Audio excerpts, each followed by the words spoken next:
Welcome to Herp Talk Radio. I'm your host, Matthew, and with me, as always, the lovely Miss Peggy Deppers. Oh, hello, everyone.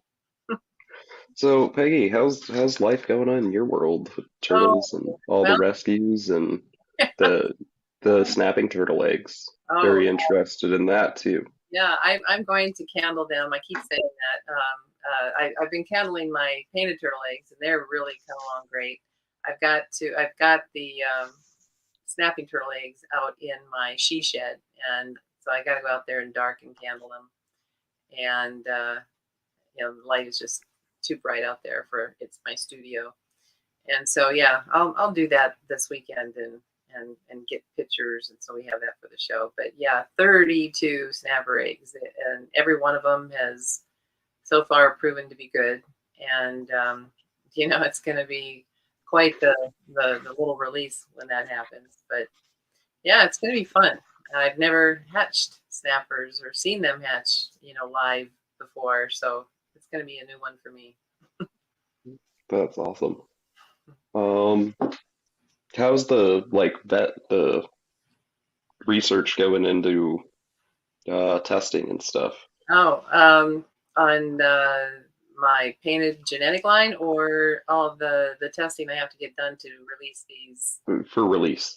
I'm waiting for the vet to come back to me to give me an estimate. I started a GoFundMe page, as I said before, and it's only up to 175. I expect, just having dealt with this veterinary before, they work with Reptile Gardens. I have to raise another, get up to $300 to $500, for the testing, and to make sure they're not going to carry anything to the wild. But I've been really, really careful. I haven't put them, like I said before, with any other species of anything. No plants. I've rinsed all their foods, no live foods. It's been keeping them very quarantined, and water changes all the time, and so they're bright-eyed, and I won't say bushy-tailed because they're never. But it's just yeah, I'm anxious. I want to get them out in the wild so they can acclimate, before it starts chilling down, and I don't want to have to keep them another winter.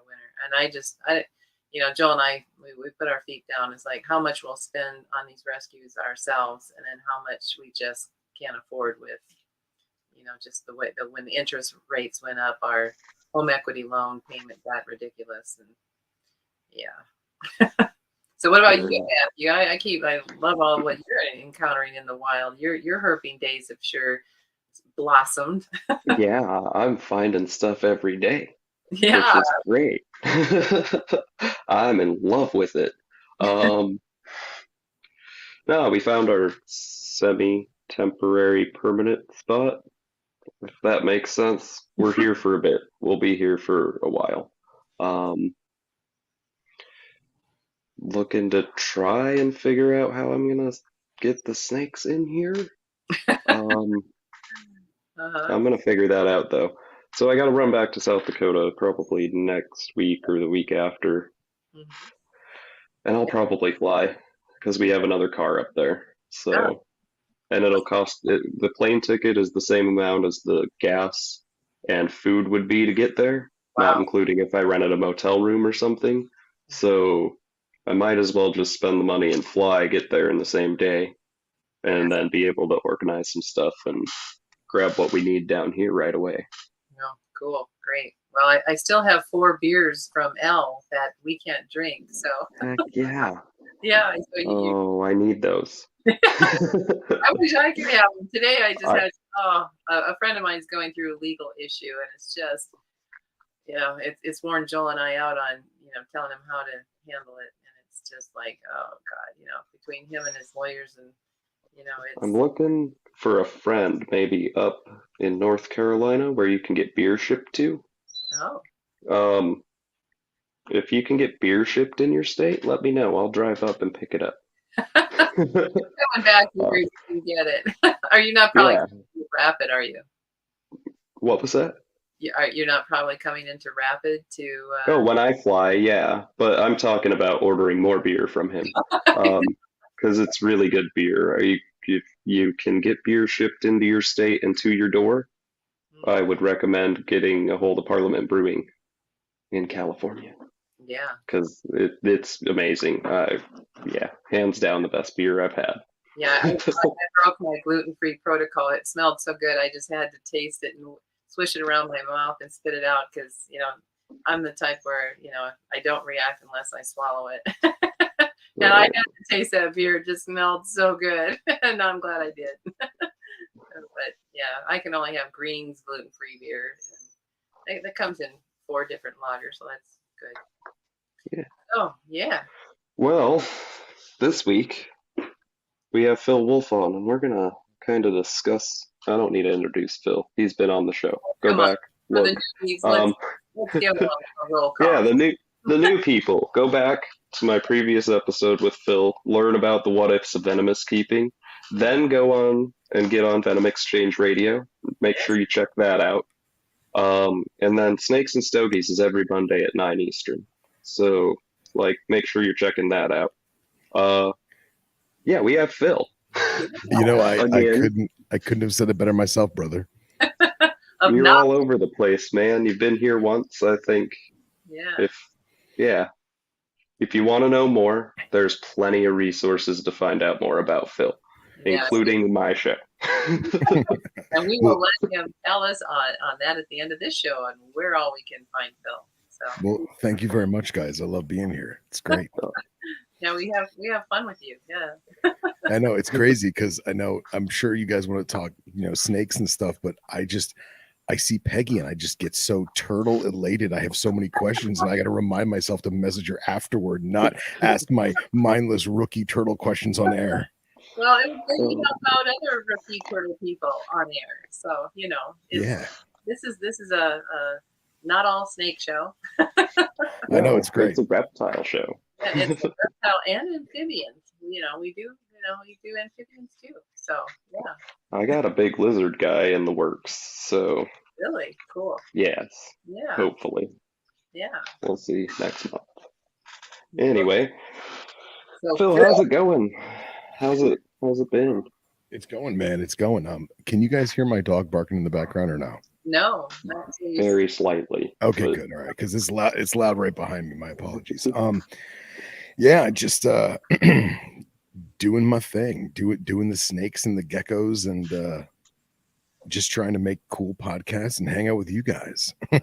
Well, and you had a big move. I did. I recently moved, and what was that, Peg? Say it one more time. You had a big move that I can't imagine doing with all the venomous. It's like, oh my God, how do you do that? Yeah, and you know what? It's funny is that because it's not my first time moving a venomous collection. It's my second time moving my venomous collection, but I've helped countless friends move. I've helped shops move and legitimate facilities move from, across town, what have you. So the animals themselves are not really the pain in the neck. It's just the caging and the enclosures and the racks. And you think to yourself, okay, I've got a pretty good big collection. Doesn't matter if you've got 20 animals or you've got 100 animals. The snakes, the lizards, the geckos, they're not that big a deal. They go in a tiny little container.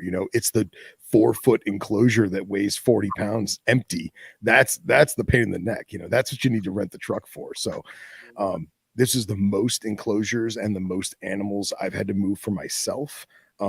Because the other places that I've worked, legitimate facilities, breeders, wholesalers, they got their own trucks, they got forklifts, it's easy peasy. But when all you've got is a Subaru and a rental U-Haul, it makes it very interesting. And excuse me, I could not have done it without my wonderful fiance, Anna Maria. She really bailed me out in more ways than one. And I give her all the props in the world. So. But it's done. It's over with. It's all set up. Now I just got to go through and I want to be able to change decor and set some stuff up. Some animals that were in tub type scenarios or rack type scenarios. They're getting a little older, getting a little bigger, and I've got it's a bigger room now. But at the same time, in the past I didn't have every animal in one room. I had, like quarantine in the hallway, and I had a few animals that were pets in my bedroom. So now everything's in one room, and it's like, holy crap, where'd all the space go? So Yeah, yeah. Boy, it. I've got a dog that's whining. Hold on a sec. Oh, you're good. Okay. Um, um, yeah, I can't. How many cages, like vision cages, did you say that you had? well, so I've got over the years, I've bought every vision cage that I could if it was cheap. So let's say it's a $600 or $700 vision cage. If I could get it for $150, I bought it. If I could get it for $200, I bought it. So like a year and a half ago, I wound up getting, let's see, 1, 2, 3, 4. I got 4 of the 3-foot tall display visions. So they're 3 feet by 2 feet by 2 feet. And normally I can't even remember how much they retail for, but I got them all for like $150 each. So like you got to strike when the iron's hot. So I actually have more enclosures than I have animals in them. Yeah.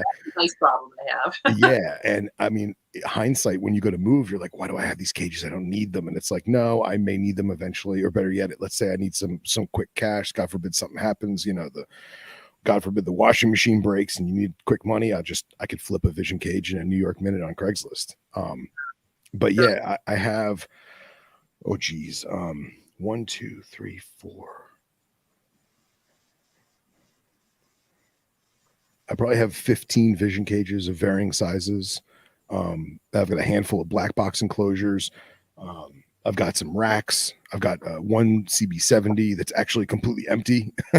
I used to keep a breeding collection of cottonmouths in it, and I just got sick and tired of, for whatever reason, that tub. It's so long and obtuse that it's just a pain in the neck to clean. I'm short, so I don't have the wingspan, and I wound up just emptying it. But I've got a bunch of colubrids I'm raising up, so eventually they'll go in there. So. And I've got a Cambro rack that I have with all Saharan sand vipers. So there's an eclectic group of enclosures and racks and such, and then all the critters that go inside them. So Right. So now, what is your source to find these great deals, or don't you want to give up your fishing hole? oh no, there's no secret. I mean, honestly, Craigslist is I never go on Craigslist ever, except for when I want to go vision cage shopping, because somebody is gonna have a vision cage and they're moving and they don't want it anymore, or they're downsizing a collection, they don't want it anymore, and nobody wants to ship the thing, and because I'm in South Florida, where it's very much old school herpers, everyone and their mother, they kept visions. So all these years, over the past, say 30 years, there are 30-year-old vision or 20-year-old vision cages that look great because they're such great enclosures. I mean, let's be real. They're big, they're clunky, they're kind of ugly, they have that gray color to them, but they last forever. So, and they're stackable, they have great ventilation. So I would hop on Craigslist, or better yet, I would go to all the local reptile shops, and there's, oh man, probably 5 of them within a county's drive of my house. So I would just take a day, drive, and be like, oh, is that vision cage for sale? I don't know if I want to sell it. Well, I'll give you $200 for it. All right, cool, take it. And you just get lucky. Wow. Well, you've got a lot more reptile keepers in your neck of the woods than we do up here. Yeah, I can imagine. I would bet it's even. Yeah, that's the reptile mecca. Let's be real. I don't know about that, but there is quite a few in my Tri-County area. So yeah, I also have a lot more people than you guys too. So right, 100%. Yeah, I think I was. Yeah, we only have what is it? Less than about 800,000 for the whole state.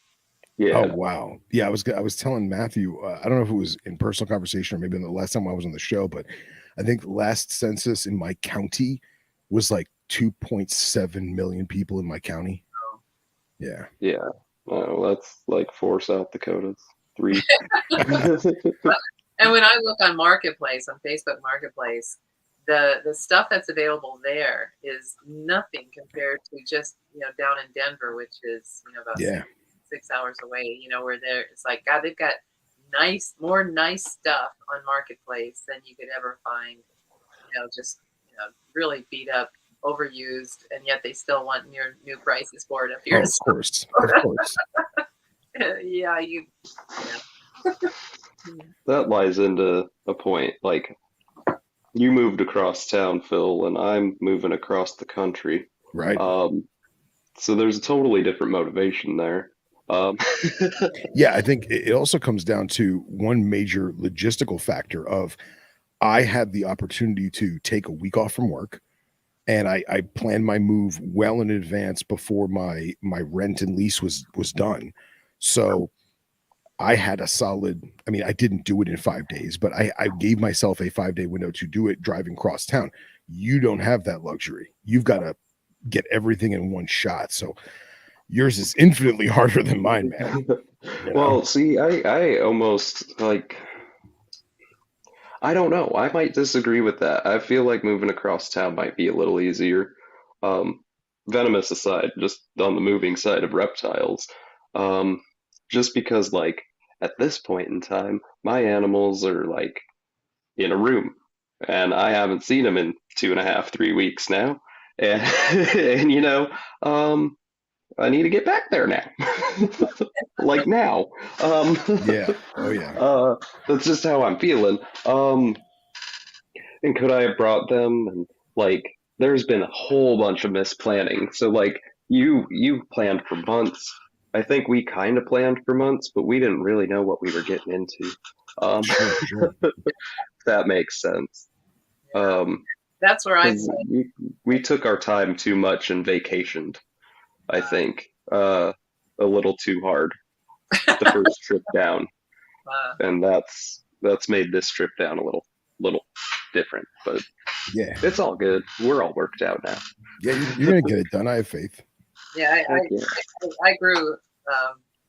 We moved a lot as a family, and then I dated a military man, lived with a military man for 7 years, and moved, let's say, 1, 2, 4 times with him. Wow. So, and that was, quite a cross country move.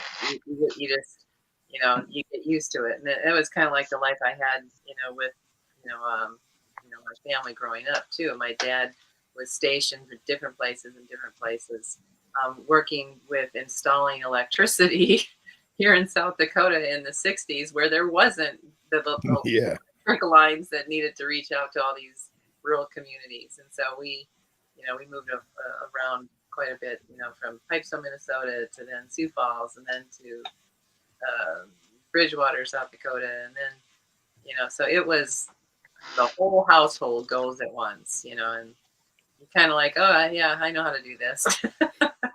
So Yeah, I was just gonna say is it probably, especially as a younger kid, with kids that moved a lot, I feel like, and I'm not a psychologist in any facet, but my theory is kids that moved around a lot, as traumatic as it may be in one regard or another, it definitely prepares them 10 times better for moving later in life.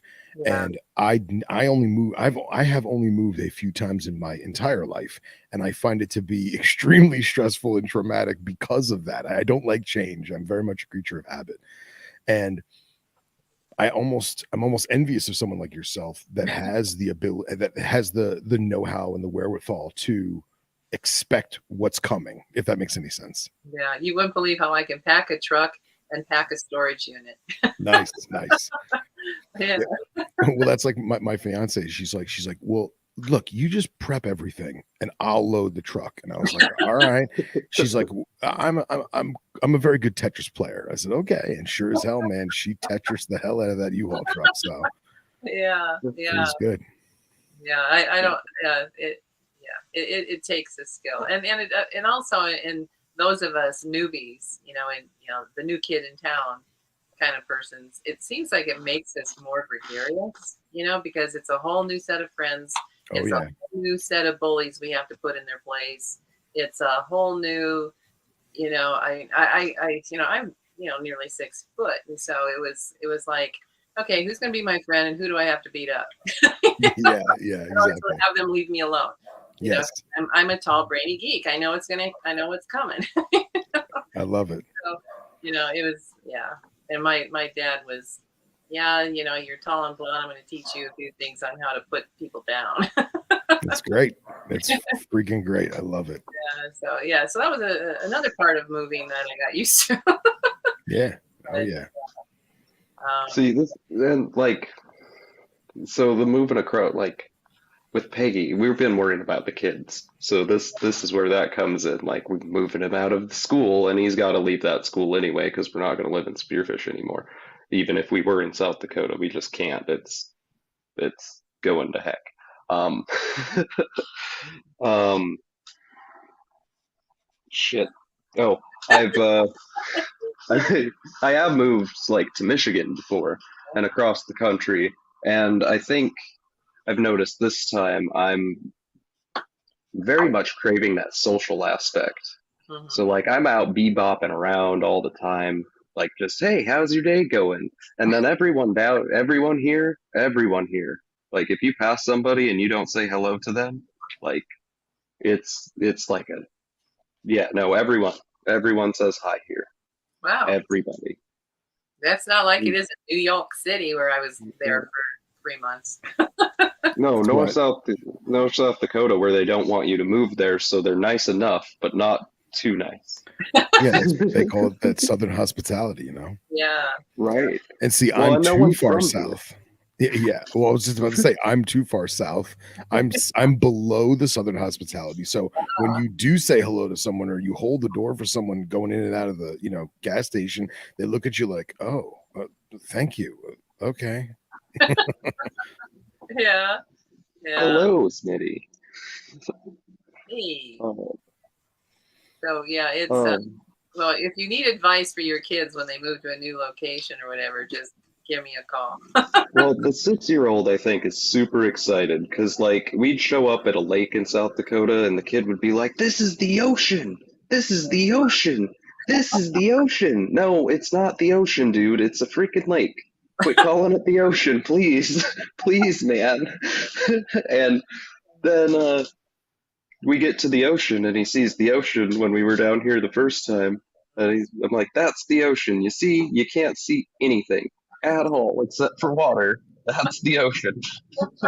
I bet he was gobsmacked. He was, and then like finding hermit crabs, eating jellyfish, and like all the oceany stuff. Like it's a whole new world.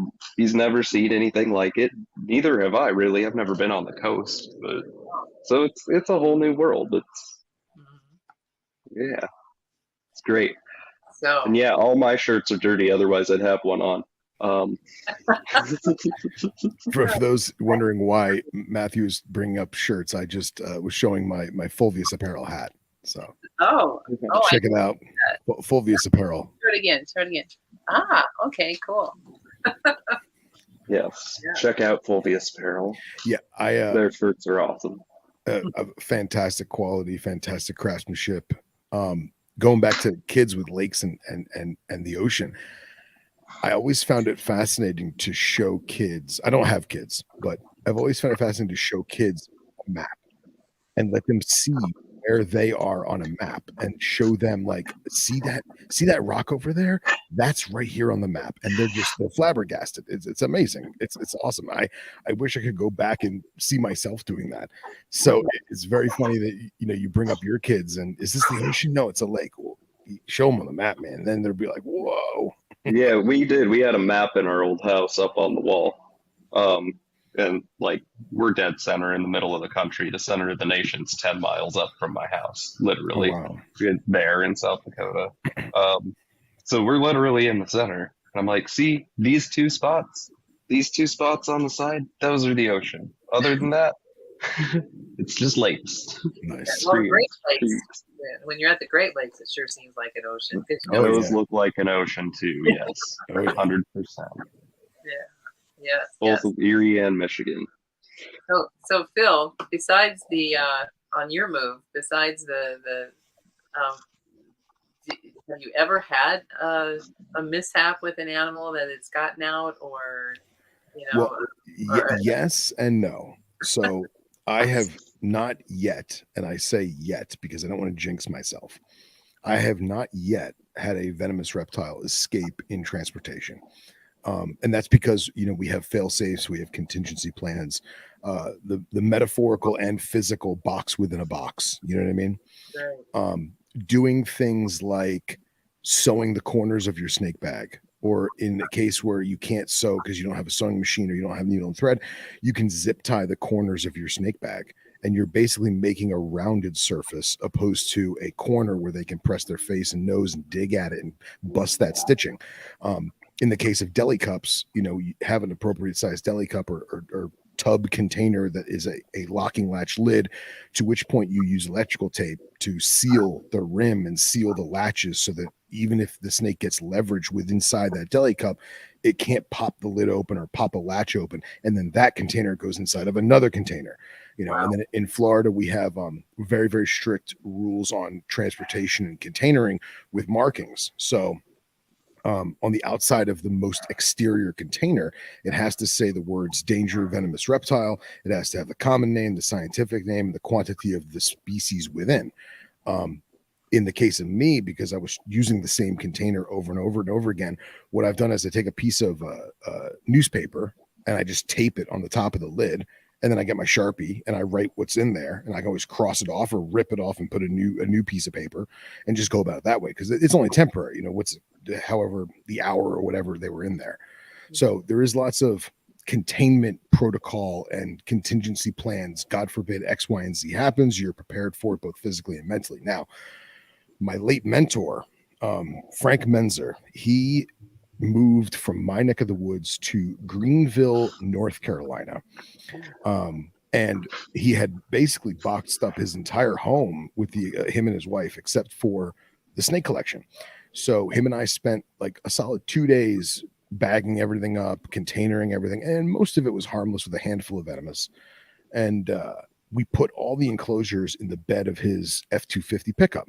And then I wound up driving the pickup from South Florida up to North Carolina. I brought all the animals inside because it was, oh man, it was probably November at the time, so it was real cold.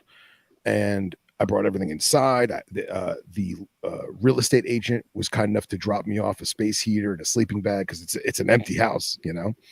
And I brought all the animals inside, left the tanks and everything in the pickup, and then they flew me home the next day when they flew in. So it was kind of a circuit, right? Well, I'm driving on I-95 and I'm almost out of Florida, and you know when you get that feeling like the hairs in the back of your neck stand up. Now, at no point was I ever in fear for my life, because I knew for a fact the venomous was packed by me in a locked wooden crate on the floorboard next to me. I could see it was sealed and locked, but I just had this feeling. And that's when it actually manifested. Something touched my beard hair on the side of my face by my ear. And I turned my head real quick to the right, and staring me dead in the eyes was a California king snake who was just as shocked as I was. And I guess at some point he had popped the lid off of his deli cup or loosened the string on the bag he was in. And I was like, oh, what do I do? What do you do with this? I'm going 80 in a pickup truck filled with cages going up 95. And I was like, all right. So I slowed my roll. I pulled over to the shoulder. I got out. I grabbed the snake, took a couple pictures with my primitive LG flip phone at the time. And I proceeded to then rebag the snake. I actually used there was some duct tape I had in the box, because you got to be prepared, have extra duct tape, have extra zip ties. So I duct taped the lid of it, or the knot of his bag, and I finished the journey. But that's the only time I've ever had a snake specifically get loose on a drive or on a trip somewhere. So yeah, that would especially, well, were you carrying venomous in that same area that you, or was it all non? Yeah, so the non-venomous, it wasn't that many snakes, and that's the thing that people fail to remember, is that with the exception of a lot of large pythons or some really, really big colubrids, a lot of snakes can fit in small little spaces. So I had a big Rubbermaid tote in the passenger seat next to me, and then there was another Rubbermaid tote in the makeshift crew cab, but in the back of the truck. And then there was a wooden crate that was actually locked with a padlock and sealed on the floorboards of the passenger seat. And it says "Danger, venomous reptile," blah blah blah. And so that's why I knew it wasn't venomous, because nothing's getting out of that wooden crate, but it was just that eerie feeling, and we get that feeling so often. It's really nothing, it's in your mind. And then I would turn in my face and the California king snake stare me in the eyeball. But I mean, I know in the 30 years plus that I've lived in this cabin, never seen any rattlers up here at our elevation, and yet every time the what they call it, the terrestrial garter snake, the one that is all gray and reticulated, and especially the larger ones, when I'm out in our rewilded yard, all of a sudden they can appear and you just see big gray reticulated snake, and having encountered a lot of rattlers where I used to keep my horses, it's it's like, God, why can't I get used to them?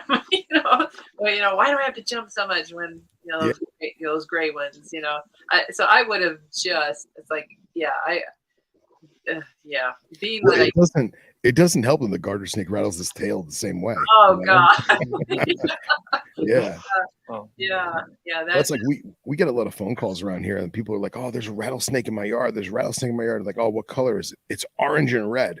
Well, it's not a rattlesnake. It's a corn snake. Does it have a checkerboard belly? Yeah, it does. How did you know? It's harmless. Don't worry. They rattle their tail too. Yeah, we get that. We get that from the bull snakes here. Yeah, exactly. Yeah, I haven't had Is there any other species here, Matthew, that do the false rattling other than the bulls? I can't think of one. Maybe the Thamnophis, the garters, but I haven't ever seen a garter rattle its tail. No, I've never, ever. And we've got 4 species right in our yard. See, I was going to say I see garters by me rattle their tails. So, well, your guys' garter snakes over here are completely different. They are. Yeah, you can just reach down and pick them up, and at least the snakes here, they don't snap at you. It's like, "Oh, hello, buddy," and maybe it's because they're just all so cold. maybe. Yeah, our garter snakes are sassies. Oh wow! They just run. Ours just run. They go run and hide. Like, yeah, no, but your guys' are sassy, because the one Justin pulled out for me when I was up at his house the last time, that thing was poised and ready, triangle head, like. Oh yeah. And I was like, oh, okay, I'll try. I'll see. Let's not get bit. Yeah, I don't think I've ever been bit by a wild Florida garter snake, but every single time I've ever encountered one, even if I wasn't the one who touched it, I still got mussed on. Oh wow! Oh man! Oh yeah. That I picked up one, particularly stinky one a week or 2 ago. Like, it's the smell of victory, Peg. Whew. That had to be the nastiest garter snake I have, smelling garter snake I've ever handled. It's like, good Lord. And I washed my hands, and he was really pretty. Let me think here. So we got the common, he was really pretty common. A lot of red checkerboard on his. That's great. Yeah, it was. Yeah, it's like, thanks, guy. I was protecting you from the snake. Yeah, that's good. That's good. Smell of victory. So what was your process to have to register a new facility and go through all of that? What is that regulation, and how did you approach it? So I can, if I may, for a minute. You got the floor. Oh, well, thank you so much, sir.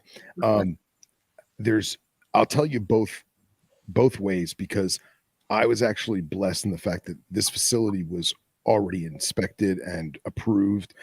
It just needed a renewal. So I got very lucky in that regard. So how do I phrase this? So in Florida, if you're moving, let's say I'm moving from South Florida to North Florida, right? I need to have the room inspected and approved before any animal enters it, Wow. which makes it very, very difficult in certain situations. I.e., if you're got to be out of your current residence by X amount of time and you don't have the ability to leave your animals there while you move everything else and wait for the said inspection, you have to find another licensed facility. You have to find a friend basically who's licensed as well for venomous, and they have to hang on to your animals in the interim. Wow. Yeah, it's a very, very, very strict policy. And I actually asked the state about natural disasters and stuff. And basically, like, hey, what if my house caught fire and I got to move to, an apartment or a hotel or something? Can I, bag up all the venomous and keep them in locked crates as if I was normally transporting them for a day or two? Because let's be real, they're going to be fine in a bag for a day or two. It's no big deal until I get another place inspected. And they said no. They said if it is in transport, it's okay. But when it finally ends its destination, whether it be a hotel or a friend's house, whatever, if that facility is not licensed, that's a violation. Wow. Yeah, they're very, very strict on that, which I don't agree with at all. But we got to be good boys and girls and play by the rules. So I was actually really lucky because this was a renewal. I had my local inspector inspect the facility ahead of time, and essentially take to get in his schedule. So because we were friendly, he was like, hey man, how's next week? I'll be there Tuesday. All right, cool, great, wonderful. The problem isn't the actual investigator who's doing the inspection. The problem is Tallahassee, the capital, because they take their sweet time on paperwork. So I mailed my renewal application with the check, the money that I have to pay for the license renewal. I mailed that in the beginning of May. By the end of May, they had already taken the money, but the office who issues the permit had not received the documentation yet. It was sitting on a desk. And apparently they have, this is from what Tallahassee told me, is they have under 30 days to report a violation or to report an error with the paperwork. And if you don't hear from them within 30 days, well, that means your paperwork is good. Well, come 31 days, I heard nothing. I got no email. I got no phone call. So now I'm calling them. Oh, we're sorry. It has to go through the Treasury because the money goes to a P.O. box. The P.O. box goes to the Treasury. Then the Treasury cashes the check. Once the funds have been allocated to the Treasury, then the paperwork can get taken to the actual licensing division. Then from licensing, it's just a snowball effect. So long story long, it took a solid 2 months for what should have taken 2 weeks. So at the same time, I picked, very apropos time to do this because the state, so FWC, Florida Fish and Wildlife Conservation Commission, they have a mobile app for hunting and fishing licenses, and it's fantastic. It has all your information on there. It has your hunting license information. You could do renewals. You can buy new permits. It shows all the licenses you've ever had. It's a fantastic app. It's called, I think, Go Outdoors or something to that capacity. Yeah, there you go. I think several DNR type states have it. So they made a big push to move captive wildlife onto that app.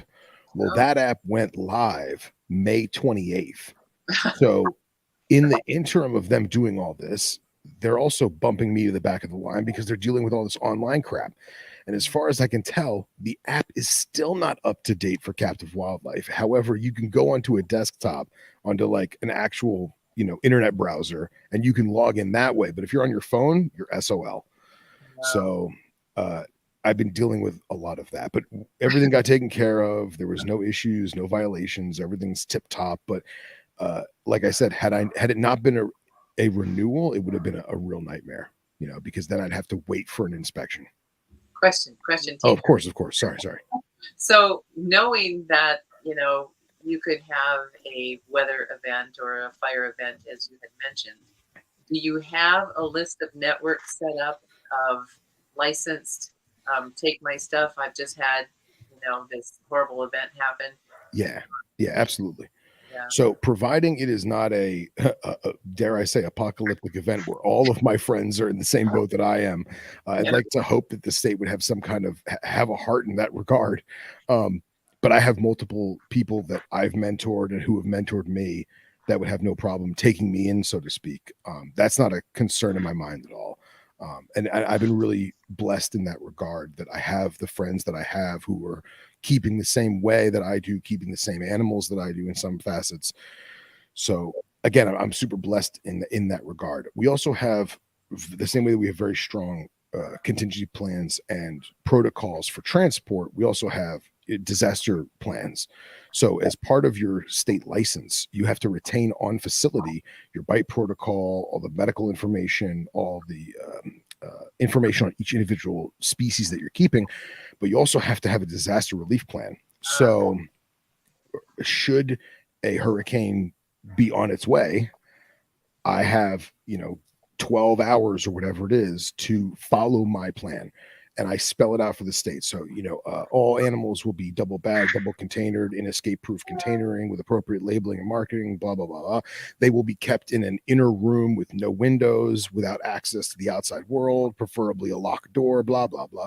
Basically, if you have an inner bathroom or a walk-in closet, something that you can put the container animals in to prevent it. God forbid a coconut goes through a window. It's not, you know what I mean? It's not easy access for things to get loose.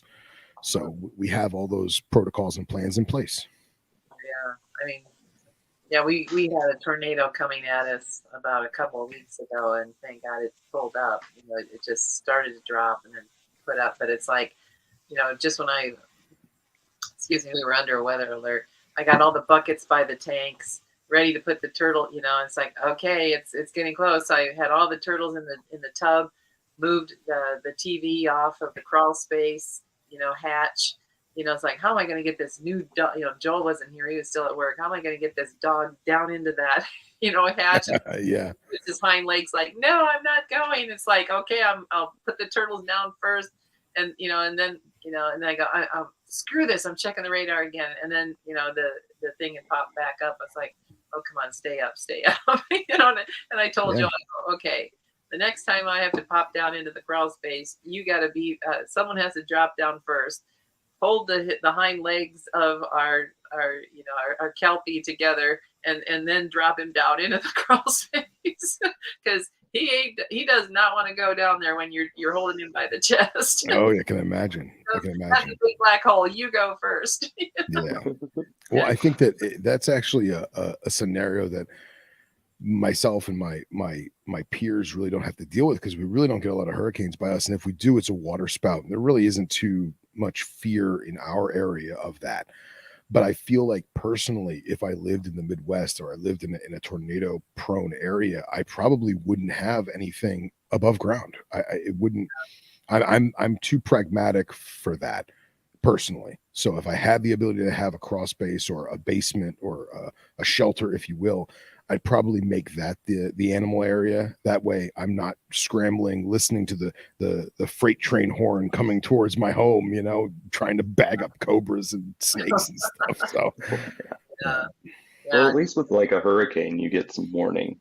Oh yeah, that was my argument to my family, was like, you guys deal with tornadoes and they just come out of nowhere. It'll just be a crappy storm, and then all of a sudden, there it is. At least with a hurricane, like, when it's forming, you can watch it, you can kind of anticipate it coming a little bit anyway. You get to name it. Yeah, it's got a name. Yeah. Well, I would love to add on to this cabin and build a reptile room, and a better tornado shelter, where my neighbors who grew up in tornado area, when they built their house, they built a tornado shelter room, where it's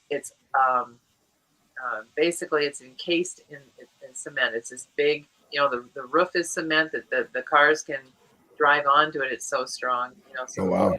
And of course, and I said, did you build the door that leads into and out of it, in or out? And he goes, well, of course we knew what to do, because the last thing you want to do is have your tornado's here. Now let's get out. Oh, all this debris in front of the door. We can't get out. And I see a lot of these shelters being sold. It's like, wow, their doors actually swing out rather than in, and yeah.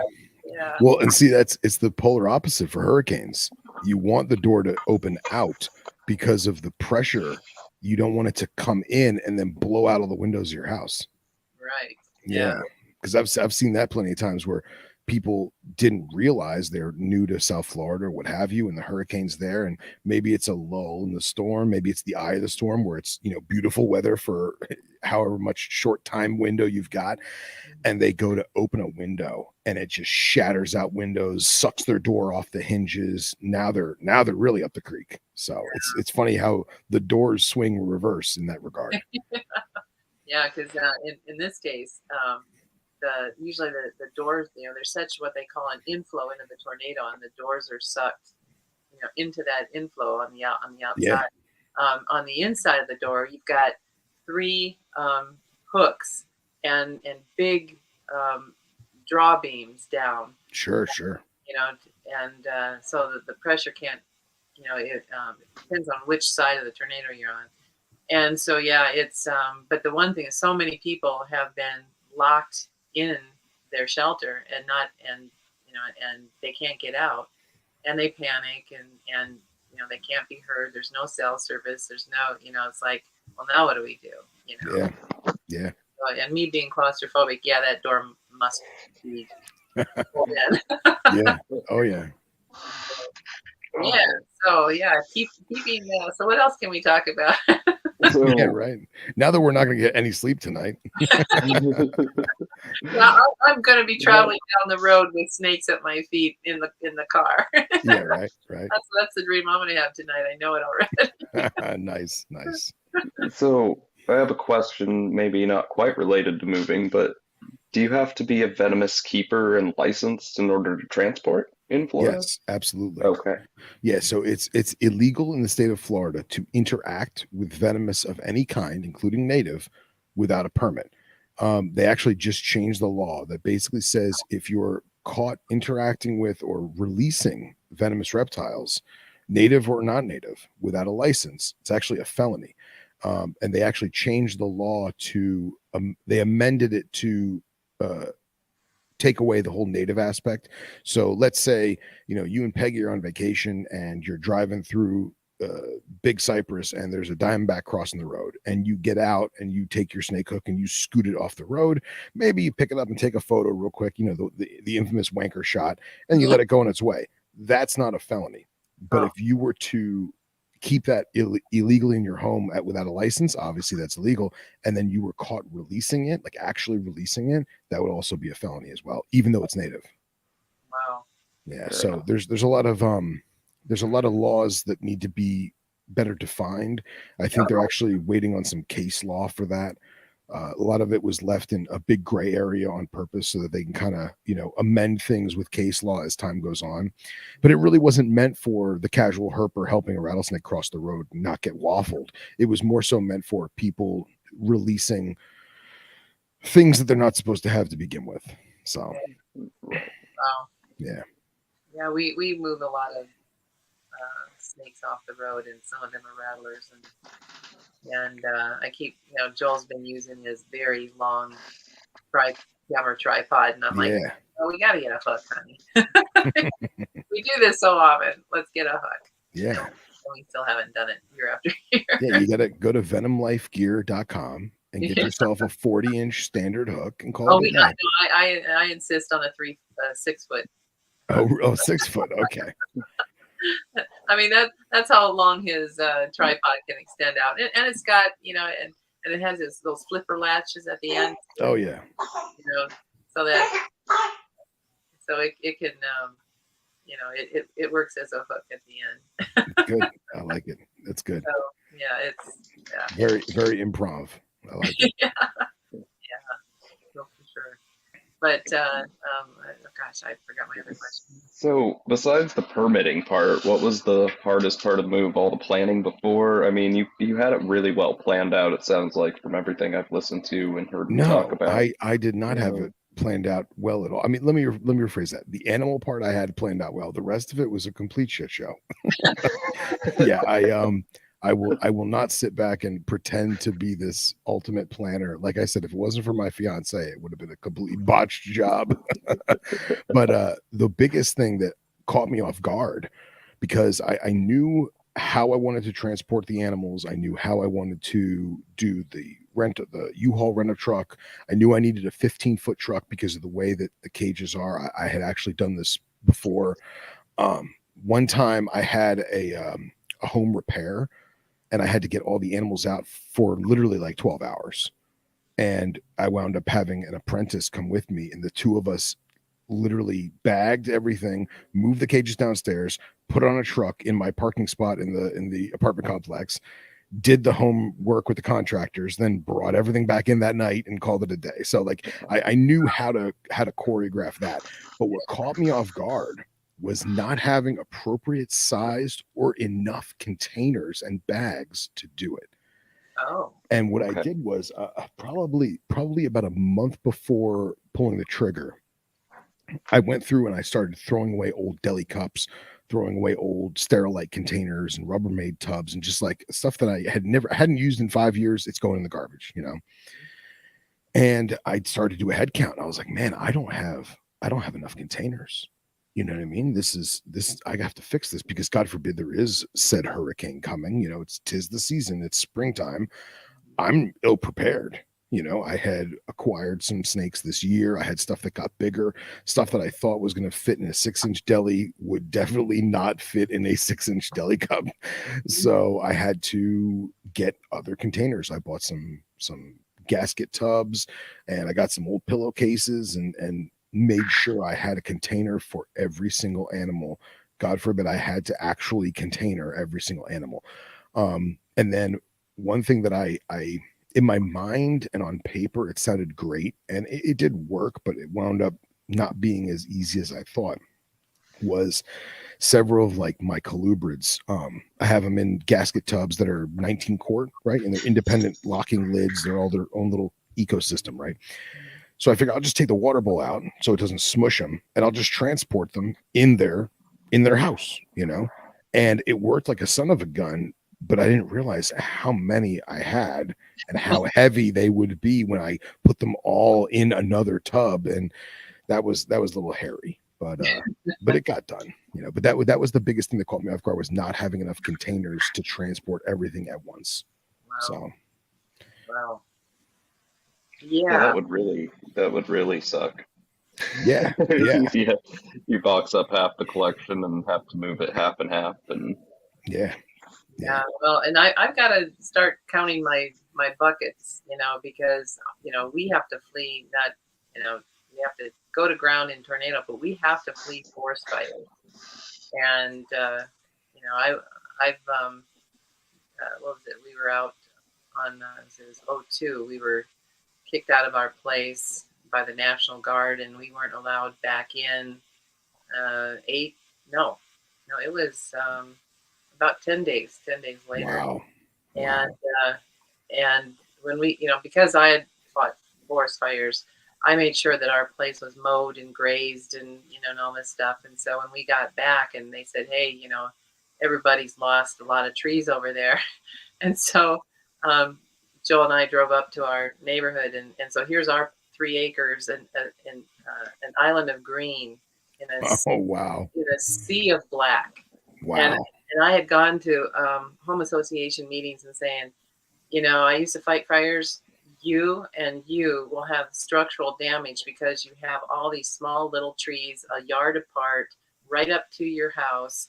There's no way the slurry is going to be able to protect that structure in that heat, in that amount of fuel. And, you know, they just looked at me like, what's this woman know? You know, and I said, Yeah. hey, you know, like I'll repeat, I've been a wildland firefighter, and I've seen what the slurry can do, and I've seen what the slurry is incapable of doing. Yeah. And sure enough, those 2 structures were burned, and Oh wow. you know, and luckily it was 2 garages that sustained damage, and the slurry worked part of the way, but they had a lot of repair to do. Yeah. But you know, and now, you know, we have another homeowner that in the years since that, geez, it's been 21 years since that fire. You know, and she's disabled, and I said, hey, let us come and clear your what we call dog Sure. Yeah. from the back of that house. You know, so that you don't lose your house, because it's not a garage that the dog hair pine is up to. You know, where the pine is just hardly even walk through it. And yeah, it's what do you do, and then it's compounded when you have all these animals. You know, it's you know the aquatic animals. yeah, all the prep work. It's like, well, leave the tanks. They're going to kind of like be a sprinkler system. You know? Yeah. You don't have time to take down your tanks. You know, you just you just have time to get the animals in buckets and grab your computers and the things that you set aside in fire season to know that what you have to throw in the vehicles and flee. Do you want to know something super interesting, Peggy, that I just am still baffled by? What's that? People pay money here for pine needles, and they put them around their house, and that is their mulch, is pine needles. And people pay money for this shit. Wow. Yeah, well, I don't get it. It's called pine straw. So if you ever hear Smitty say that word, he means just a whole bunch of pine needles. That's all it is. Well, I'll tell you about that. People pay money for that. They put it around their house, and I'm my whole life like, if there's pine needles around, rake it, get it away from the house. Like that's a fire hazard. Fire fuel. So, yeah, well, it's all wet. So what's it matter? It's soaked down here. It's just a swamp. Well, that and this is one thing that I learned. You know, because I knew that where pine needles are layered, it kills everything underneath it, and so I'm like, okay, you know, instead of using a weed killer that is cancerous, I'm going to just boil these pine needles and then take that, you know, supernatant, that juice, and put it in a sprayer and spray where I don't want anything to grow. That stuff worked better than the Roundup, and it kept it longer. And so you're dealing with terpenoids that are biodegradable in time. You know, instead of forever chemicals that break. You know, like the chemical itself is bad enough, but then it breaks down into smaller chemicals that are more harmful to, tissue, biological tissues, and it doesn't. You know, it's yeah. And so I'm like, why don't Dow Company, boil all these pine needles and give us what, I don't want to have to do it. I'd rather buy a gallon of this stuff rather than having to boil this crap and make it myself. I don't have time for that. Dow, if you're listening, you've got customers out there who want to get away from the cancerous, glyphosate, and, give us pine pine needle juice. But how would their chemists make any money? Yeah, I'm telling you, you don't have to, copyright it, trademark it. Just make this stuff and you'll sell it. All the people that have high cancer in their family, like mine. It's like, yeah, let's. I'll buy that stuff. But anyway. So we now let's come back from that tangent. So I go for it. Oh, the one thing that I had another question, like when you have people help you move, they all have to be licensed if they're handling the venomous. I mean, you can't have novices help you move, or I mean, if I have a sealed wooden crate, with handles on it, and I'm handing it off to someone, that's no problem. That's no big deal. Could they drive off with it on their own? No, that'd be illegal. In terms of bagging stuff, I'm very meticulous. I'm very control freak in that regard. So I bag everything, I container everything, because I want it done my way. And I know that in my soul, it was done the way I wanted it done. And again, that's just me being paranoid and pragmatic at the same time. But I really don't, other than like carrying cages and moving stuff like that, I really didn't need help in terms of bagging stuff and containering stuff. I mean, I've done it a very, very long time, and I know my animals pretty well, and you just get a feel for it, and easy peasy. That doesn't mean everything goes smoothly, you know what I mean? But everything, I pretty much did a day of bagging, you know, took my time, paced myself out, because nobody wants to rush, nobody wants accidents. When you start rushing or you get fatigued, that's when accidents happen. You know, you take breaks throughout the day. So you do a few snakes, take a break, grab a glass of water, grab an iced tea or something. In my case, have a cigarette, go back, keep doing it. You know, by the time, and I have a personal rule is I don't interact with venomous after 10 p.m. That's my personal rule. I've done it for years. I just know too many people, friends, acquaintances who made a mistake after 10 p.m. because they were fatigued or they had been doing it for so many hours that they were just in a rhythm. So for me, it's got to be done before 10 p.m. And I got it all done in an afternoon, basically. And then the next day, that's when all the cages go. So stripping the cages out and prepping them, the glass, wrapping it in cellophane and bubble wrap and all that jazz.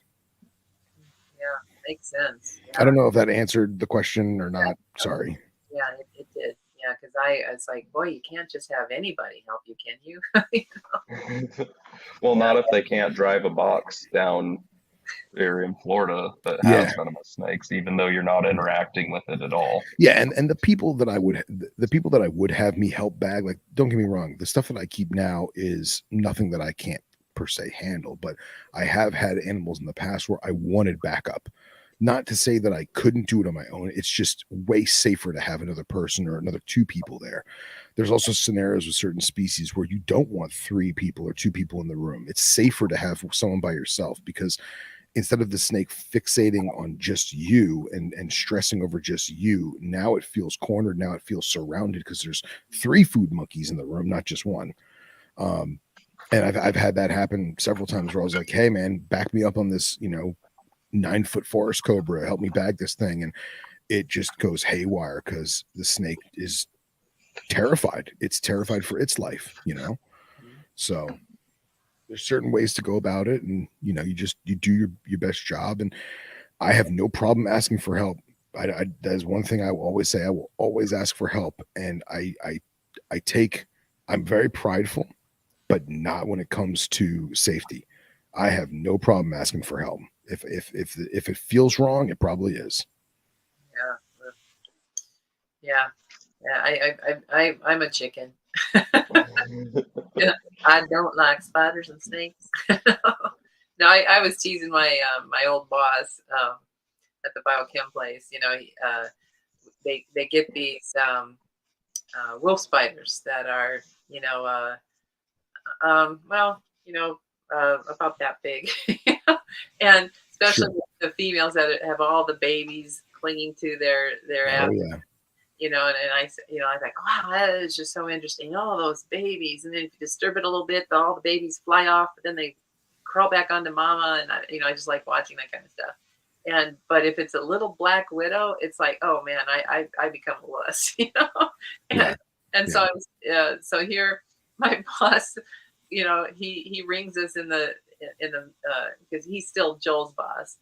Joel still works at the place, and so we get this phone call and a picture of a big wolf spider, and my boss hates spider. He's always calling me, Peggy, get this spider off the wall, Oh yeah. When I was there. And so he goes, what do I do with this thing? What do I do with it? And I go, leave it alone. They eat black widows. Didn't you just say you had black widows, in so-and-so place at the facility? Yeah. And I said, let the wolf spiders be. They kill insects you don't want there. And I said, but the black widows, smash them. Yeah. And so, yeah, I mean, I love handling non-venomous snakes, just to hold them and look at them and then just immediately let them go again. It's just a little thing I have to do, but of course, never, that I let Joel handle the rattlesnakes. Like, go ahead, honey, I'm staying back here. That's good. It's good. It's good that you have a good respect for it. You know your limitations and you roll with it. Yeah. That's good. Yeah. So out of all, sorry. No, go ahead. So out of everything that you have, and you had to move between spitting cobras and just vipers, everything, heligerms, what was the hardest to bag up or had a reaction that you didn't think they'd have when you put them back? Maybe that's So two questions. no, it's good. We can cover that. I was expecting certain individual animals to react poorly simply because I'm very hands off with them. They don't get a lot of human interaction, so I was expecting them to be more defensive. It was actually the opposite. It was almost like they were in shock, like, oh my god, he's picking me up, like oh my god, I'm going in the bag, okay, I might as well just do it. So those animals were easy peasy in that regard, which again is not the norm. I was expecting the polar opposite. What actually caught me off guard is I have raised an Ethiopian cobra since it was a cocktail straw. Okay. And this snake has been gone through waves of being a placid puppy dog to being a complete jack in the box psycho. And it's always defensive. The snake is not aggressive. It is purely defensive, but it is going to stand its ground in every facet possible. And I figured that, and by now it's probably about 6 foot. And I figured that it was going to be a pain in the ass. I figured it was going to be a handful. And there are lots of different ways to bag a snake. You don't just hold the bag and shove them in there. There's multiple ways to container a snake into a pillowcase or bag. It comes down to how many ways can you attempt it with the scenario that you're placed. So are you suspending the bag from the rim of a trash can with alligator clips? Are you using a tube to restrain the animal and then having it slither into a containment bag via tape or zip ties? Are you using a pro bagger system where the bag is actually attached to a long pool skimmer like apparatus and you're dumping the snake in and then twisting the top of it? There's a lot of different ways. There's a lot of ways to skin a cat, if you see what I'm saying. Yeah. So for this one, I actually I got a normal pillowcase. I put some crushed up newspaper in there just to give it some volume. And I was really expecting the snake to honestly just slither on its own. I figured when I take him out, he would be defensive. He might be a little thrashy. And then once he saw the hole, he would just be like, oh, a cave, I'll go in there. And that didn't happen. That did not happen at all. This snake, you swore that you were taking him to the electric chair. He was fighting tooth and nail. And one thing that always works for me, and it's worked for a lot of my mentors, it's worked for a lot of people that I've trained, is if the animal's not having it, just put him back and just come back later. Oh, wow. Like, there's no sense in rushing this, because what's going to happen is as the scenario gets worse, you're going to get frustrated. Frustration is going to turn into anger. Anger is going to turn into making a mistake. So if you can't container the animal on the first few attempts, just put them back in their enclosure, come back later. And they're actually, like, how much later do you have to think about having them have a calmer judgment? In my experience, by the time you're calmed down, they've calmed down. Oh. I mean, I know that's kind of vague and kind of all over the place, but in my experience, that's kind of the case. So what I wound up doing is I wound up putting him back in his cage. He was royally pissed off, and he was like, why did you take me out? Why am I back where I was? That kind of thing. So I went downstairs, I made myself a drink, I smoked a cigarette, played on my phone for a few minutes, and once I was like, all right, you know what, let's go back upstairs. And round two, he did the exact same thing. Oh. So this time I wound up I have big Rubbermaid trash can that's got air holes in the top, and it says danger venomous reptiles on it. It's my containment trash can. So when I'm cleaning the cages, snake comes out of the enclosure, goes in the trash can, lid goes on. Now the snake is contained in said trash can. I can do my maintenance, and then I take the lid off, take the snake out, put him back, so on and so forth. And does it have one of those locking lids, steel trash cans, or no? It's I think it's made by Rubbermaid. It's the big, heavy rubber plastic gray trash can. Okay. And the lid latches, but it doesn't have an actual latch. Does that make sense? Yeah. I've got a couple of those. Yeah. Yeah. So I went to put the snake in the can. I said, you know what I'm going to do? I'm going to surround myself with snake hooks, because if I have to go to 2 hooks, I'll go to 2 hooks. I was attempting to tail the animal. And I said, you know what I'm going to do is I'm going to take 2 bags. I'll put 1 bag on the table with the newspaper, the same way I had before. And then I'll put another bag on the floor with a set of hemostats holding the opening, right? And I figured if he doesn't go in the one way, I could put him on the floor and use the lateral lines of the cage to act almost like an alleyway. And he'll find that lateral line because snakes love to follow lateral lines, and they'll follow that wall line and just go in the bag on its own. And I went up taking the snake out, and the minute I got that animal's tail in my hand, and again, I'm not squeezing, I'm not holding, I let the snake hold me, so to speak. The minute I touched that animal's tail, that thing went bananas. And I let go real quick. I grabbed another hook because I surround myself with hooks because God knows how many times you're going to abandon your hook, you know. And I used 2 hooks, which is why it is paramount that beginner venomous keepers and venomous trainees practice using 2 hooks and making those hooks extensions of themselves. So I wound up double hooking the snake, and he saw the hole and just slid it on his own. I used the hook to close the bag, and everything went easy peasy. But it wound up being, again, not how I planned at all, and having to quickly adjust what I was doing and have multiple plans of how to do it. That was the ticket to this. So of all the animals, he was hands down the most pain in the ass. Now, when you're in one of those situations, do you ever think to yourself, why in the blank am I doing this? Oh, for sure. And you know what it is that's not the norm. You know what I mean? That's not the norm. You're not bagging your snake ever. Think about it. I mean, how often are you transporting your pet? You know, you're not. So I expect him to be sassy when I take him out of the cage. I put him in the trash can. Usually he knows what's going on. He knows he's going to go back to a clean cage, fresh water, whatever. By the time I go to take him out, he's usually calmer. And I just kind of scoop him up with the snake hook and put him back in his enclosure, and everything's honky dory. You know, a lot of times I'll feed afterward, you know, that way they have some kind of, you know, cognizant reinforcement to that. But you never bag stuff or container stuff. It's always the same. It's always removal from the enclosure into the trash can, from the trash can back into an enclosure. This time it was trying to go into a pillowcase that doesn't look like home, doesn't smell like home. Maybe it still has another animal scent. Maybe it smells something else that's in the room. Maybe it, any number of things, infinite number of things. So yeah, maybe he just woke up cranky. Maybe just woke up cranky. I definitely woke him up too. That's the other thing too. I wake up cranky sometimes. Another reason why I don't deal with a lot of species after 10 p.m. Why I don't deal with venomous after 10 p.m. is a lot of venomous is nocturnal. You know, and they are a lot of species. They are a different critter at night. Wow. Just polar opposites. So now I haven't read many snake papers. Can they smell stress? I mean, can they? So there's a lot of theories behind that. There is scientific documentation of them being able to pick up our pheromones to a certain degree.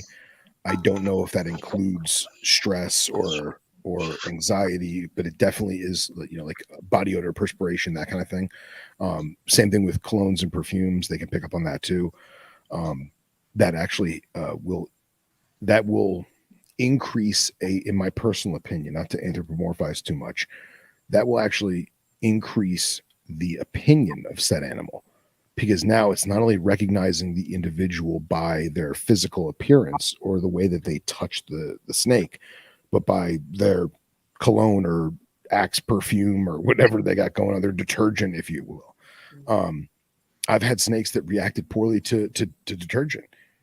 You know, the detergent you use to wash that pillowcase that's acting as a snake bag, there are times they went right in, and I use that same exact bag when I change detergents. I went from, you know, winter mountain to lavender purple scented Purex, and that snake was like, I'm not going in there. That smells funky. So who knows what's going on inside their little noodles.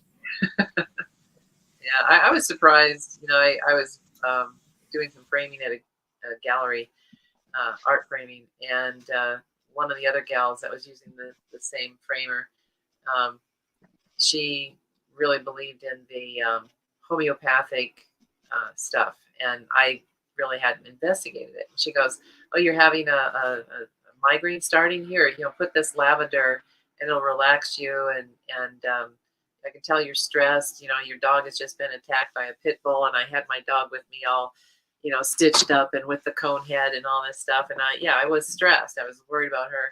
And so she goes, just put the lavender right here, and then the same way, you know, on her, and she'll calm down. And I'm like, yeah, okay, yeah. You know? And so I did it, and then I'm going around like, wow, you know, it's like, I don't think I have a care in the world, and my headache's gone. What did you just give me? And it was just crazy, right?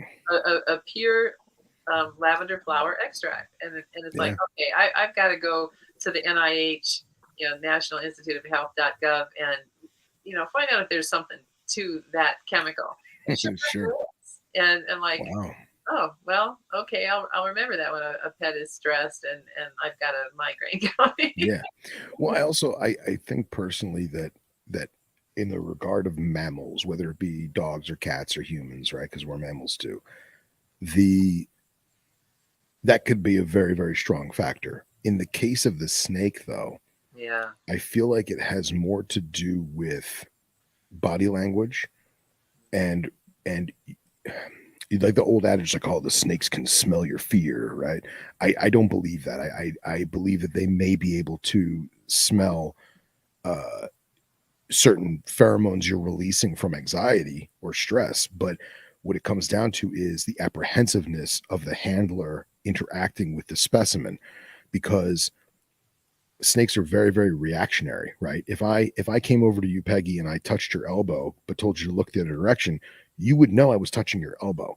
Right. If you're still looking the other direction and I let go of your elbow and I touched your pinky, you could tell me exactly what knuckle on your left hand I was touching without looking. That's just your gross motor skills functioning. I feel like a lot of the snakes have infinitely the same technique. They know exactly what scale you're touching when you place that hook tip to the side of their body. So, like, when we're teaching novice handlers, we talk about committing with the hook. So a lot of people, they get afraid that they're going to stab the snake with the hook, or they're going to poke it or tickle it or whatever. And they actually are. And they're so worried that they're going to do it that now, instead of it just being one solid contact and sliding under the snake, now they're touching it 3 or 4 times unknowingly.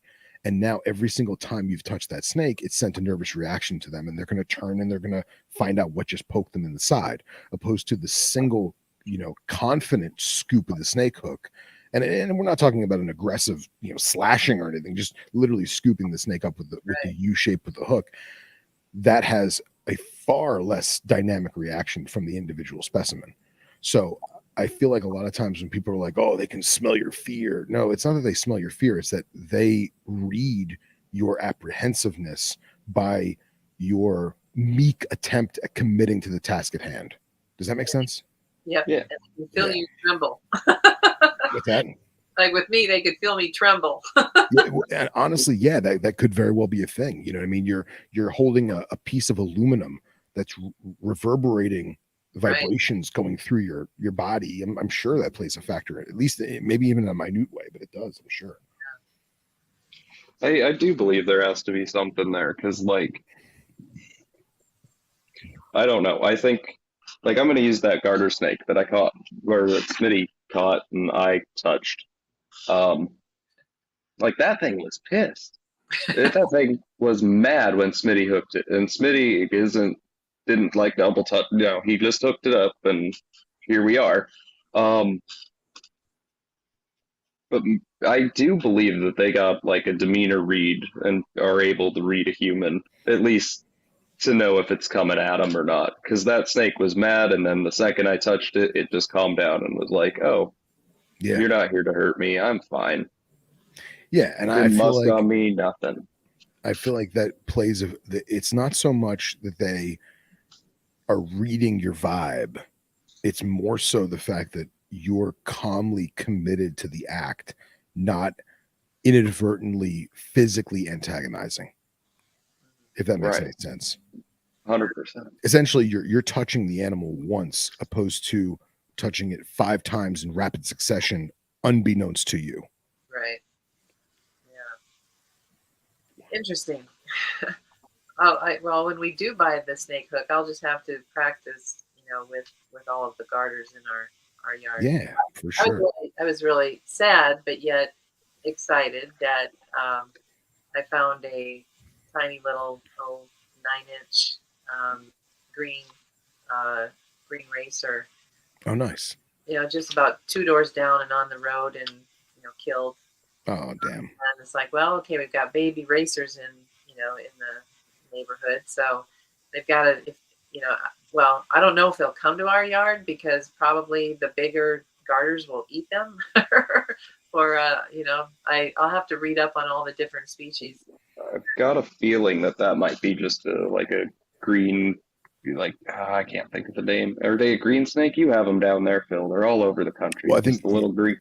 you're talking about rough greens, because there's rough greens and Yeah. smooth greens. Yeah, it's one of those green snakes is what I'm betting, because we do have those. Because a baby coluber racer would not be green. They're brown. No, I assumed that she was talking about a northern. I think it's northern rough green.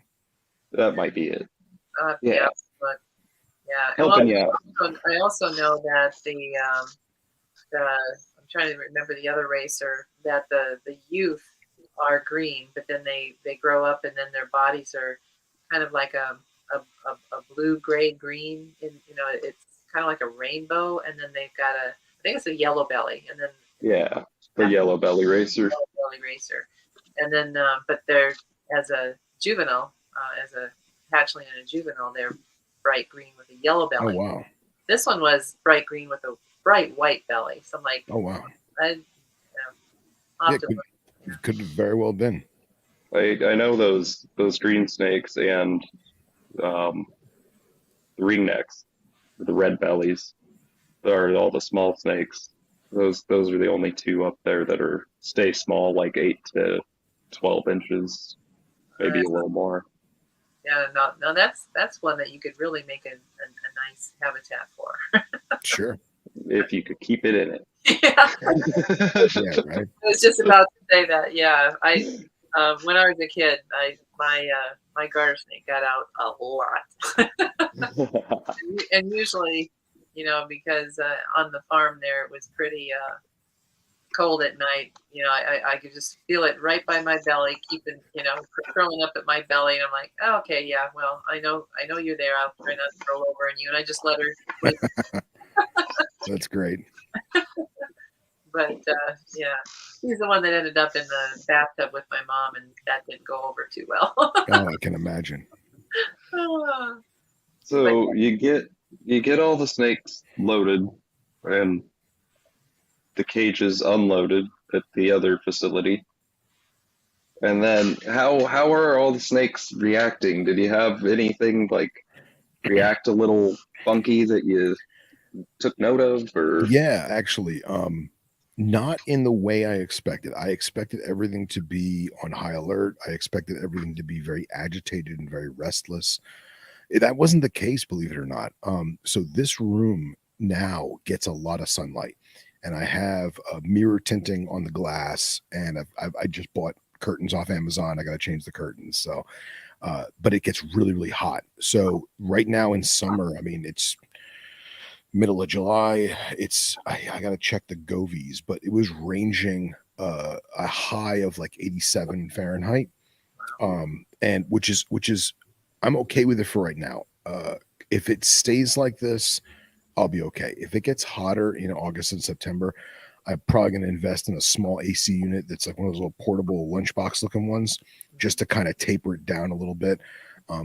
Most of my stuff is African and Middle Eastern, so it's or montane rattlesnake, so it's that temperature is perfectly fine in summer. It's normal. Everything else is North American colubrids, which again, depending on where they're from in the country, it's probably going to be the same temperature in August and July anyway. So I wasn't too concerned. What'll really be interesting is in winter, how hot that room gets for winter. So what I've actually noticed is some of the animals that I was keeping cooler, like say 78 or so, now it's 87 ambient. They have no choice. I thought they were going to be stressed, and I expecting to see snakes trying to slither around, escaping this heat. They weren't. They were just sitting out basking, just soaking it in. So I was actually shocked in that regard. But again, we'll see in the next couple weeks, next couple months how things go, and kind of go from there. But other than that, everything's settled in very, very nicely. I'm also a very big proprietor of keeping the scent the same, leaving some poo in the cage. If the colubrid pooped on the wall, leave it. Take out the chunks, take out the soiled substrate, but that little smear that's on the wall, leave it in there. Let it smell like them. And that's going to reinforce that hominess, if that makes sense. Yeah. I have a Nubian cobra that I've had for, oh man, I've had him at least 16 years, maybe 17 years. And I got him as a yearling or a 2-year-old. He's wild caught. So who knows how old he really is. He's very, very, very, very calm. He's got cataracts in both eyes. He's getting up there. He's an old man. But his black plastic hide cave is covered in urates and funk. I've never cleaned it. And people criticize me left and right. That's inhumane. That's animal neglect. That's disgusting. I'm like, look, his cage is clean. His water bowl is clean. But that hide box stays funky. Because if I clean that hide box, not only is he going to stress and think, oh my God, where am I? He's going to crap all over it again anyway. So to me, it's better to keep some of that smell there to maintain a calmness and a hominess, if that makes sense. Yeah, that reminds me of a meme that I shared on our Facebook page, Detmers of the World, because I keep in track of my relatives over there in Europe. And nice. Well, we spread out, all over places. But it's, it said, well, we just got done cleaning the house from top to bottom, which was stupid because we still live here. Yeah, exactly. Exactly. And of course, my Dutch relatives like, you can't say that. Like, you got to clean all the time. And I'm like, I was kidding. Yeah. But that kind of reminds me of with our 2 dogs and cat and all the turtles and everything. It's like, not only am I cleaning tanks, it's like just keeping up with the 3 furry babies that it's vacuum. Yeah, oh yeah. Especially with a husky cross, It's I can imagine. Yeah. Yeah.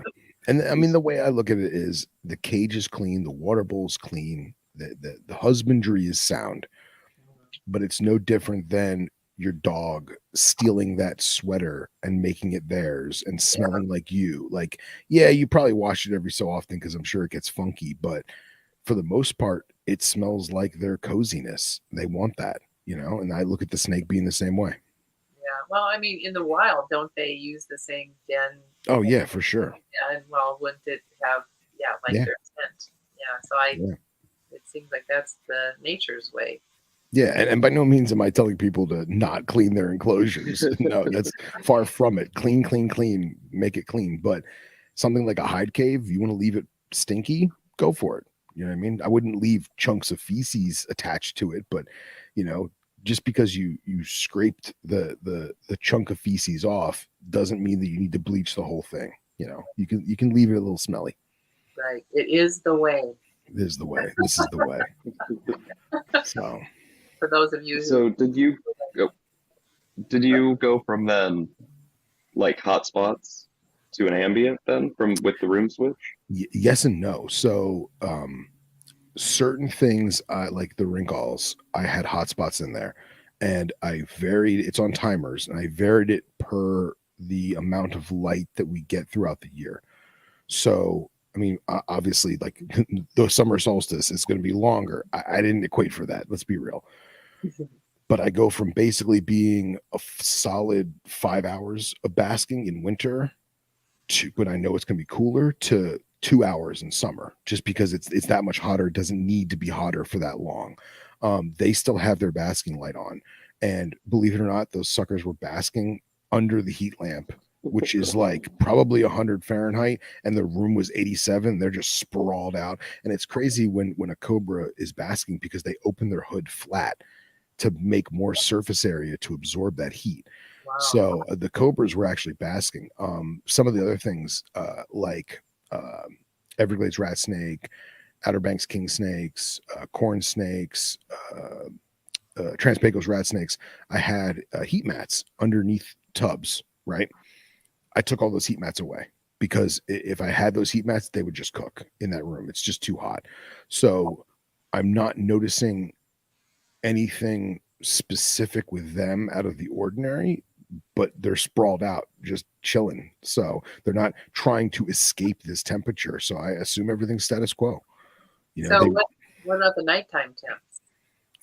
the nighttime temps, let me pull up my phone. It's dropping to like 73, I think. Hold on. Oh, that's pretty good. Yeah, because the AC is just running perpetually. Let's see. Oh, I gotta turn my Bluetooth on. Hold on.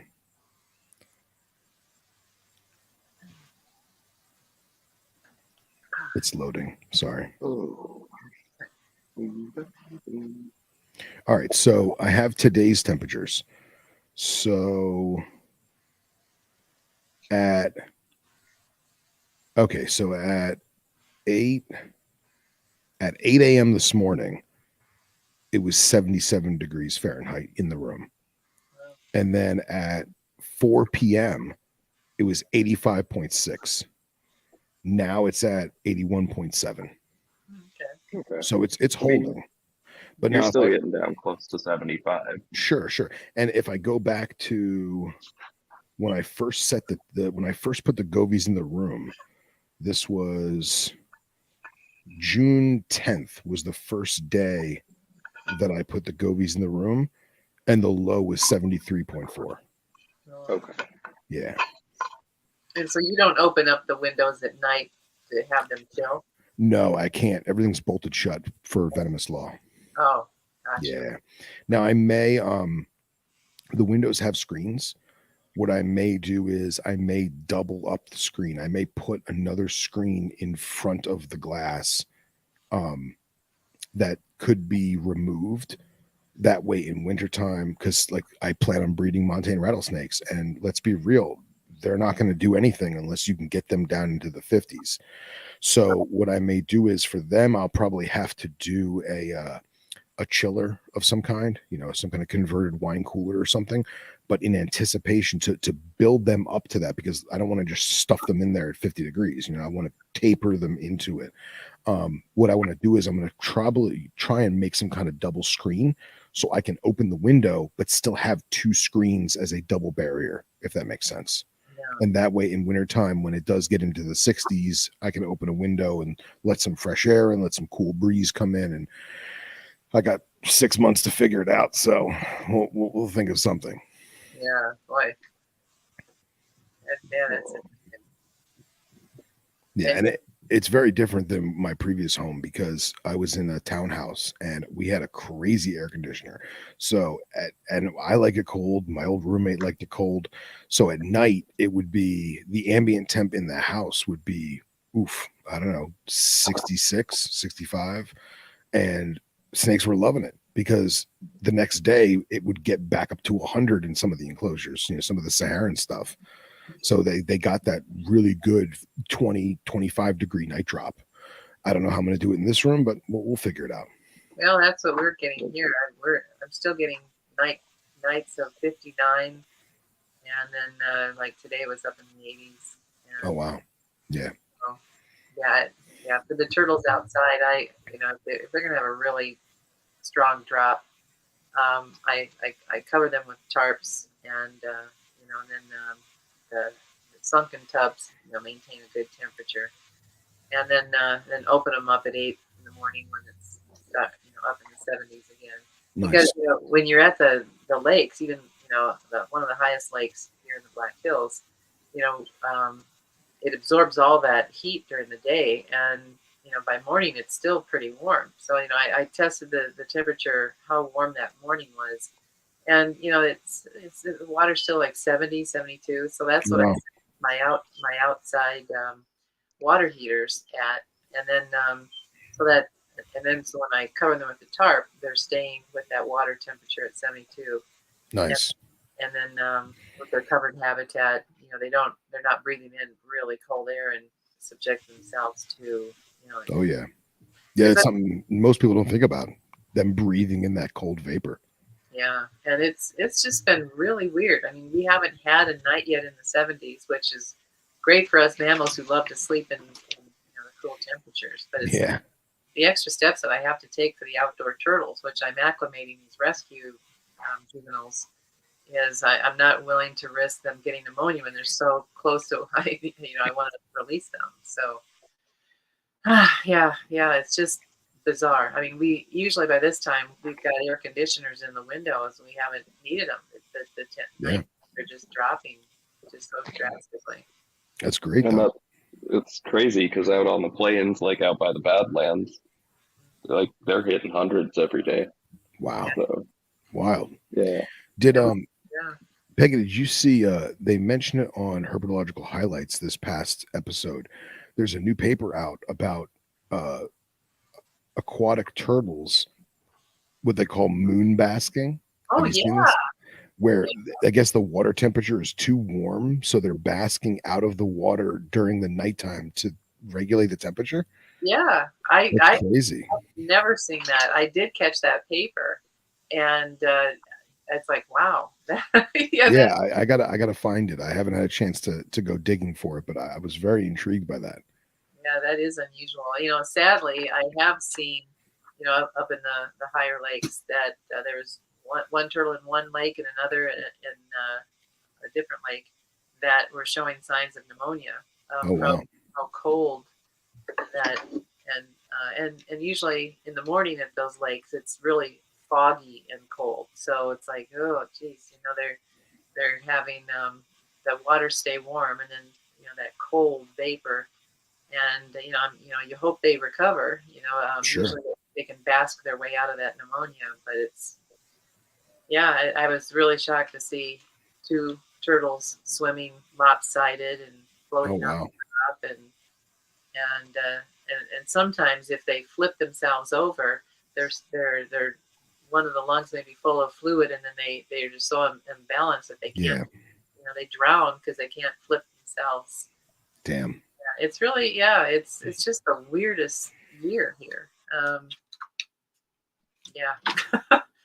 We mammals are rejoicing, but boy, I'm seeing how hard it is. Even the snakes on our rock walk, it's like, nope, not moving for you. Step over me. That's how desperate they are to warm up here. I mean, we're at 4,370 feet. But and then you add the cold weather. Like there was one terrestrial garter snake that is about 2 feet long.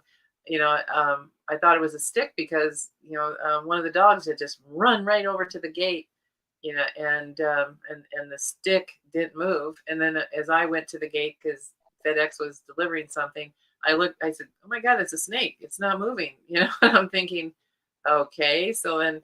And it kind of looks up at me and bright-eyed, no injury anywhere, no, thank God, no fungus or cat injuries. And I just pick it up and inspect it, and it curls around my warm hand, and it's just like, and this was in the morning. Yeah, it was in the morning, and the darn thing's just like, I just want to be warm, dang it. Yeah, that's wild. Meanwhile, I'm at 26 feet above sea level. That's 26, no zeros after. And it was 100 degrees Fahrenheit yesterday. Oof. So it's been a very interesting summer. Yeah, well, I was in Daytona Beach, with my ex-fighter pilot boyfriend in April, and it was too hot for me in April. It was in the 80s, 86. The humidity was like 99. I'm like, can't do it. Well, now, you say the humans have been rejoicing in South Dakota because of the nice cool drop, but you know what? I'm down here and it's been freaking hot, but it's nice. It's real nice. I do miss a little night drop though, because it's still like 85 degrees outside, and it doesn't cool down at all. Well, I'll say this. It is 78 degrees Fahrenheit where I am sitting outside right now. Oh, However, it is 87% humidity. Oh, yes. I bet it's very comparable. Really rough. Yeah, I would think you'd feel cool with 78 degrees. No. See, that's the argument I had, and why I didn't move to the desert, Phil, is because at 85 degrees when you're sweating and it's humid out, you still have that moisture on your skin. And then a light breeze comes and you get that evaporative effect. Yeah, but there is no Like, breeze. well, I'm just no, not festering. really. I'm just festering on my patio. Ugh. But that evaporative effect versus Yes. like up in South Dakota where Peggy's at, and out closer to the Badlands where it gets even drier. That dry heat, man, Yeah. you don't sweat like you do, but it's not even Well, you anything comparable, you know.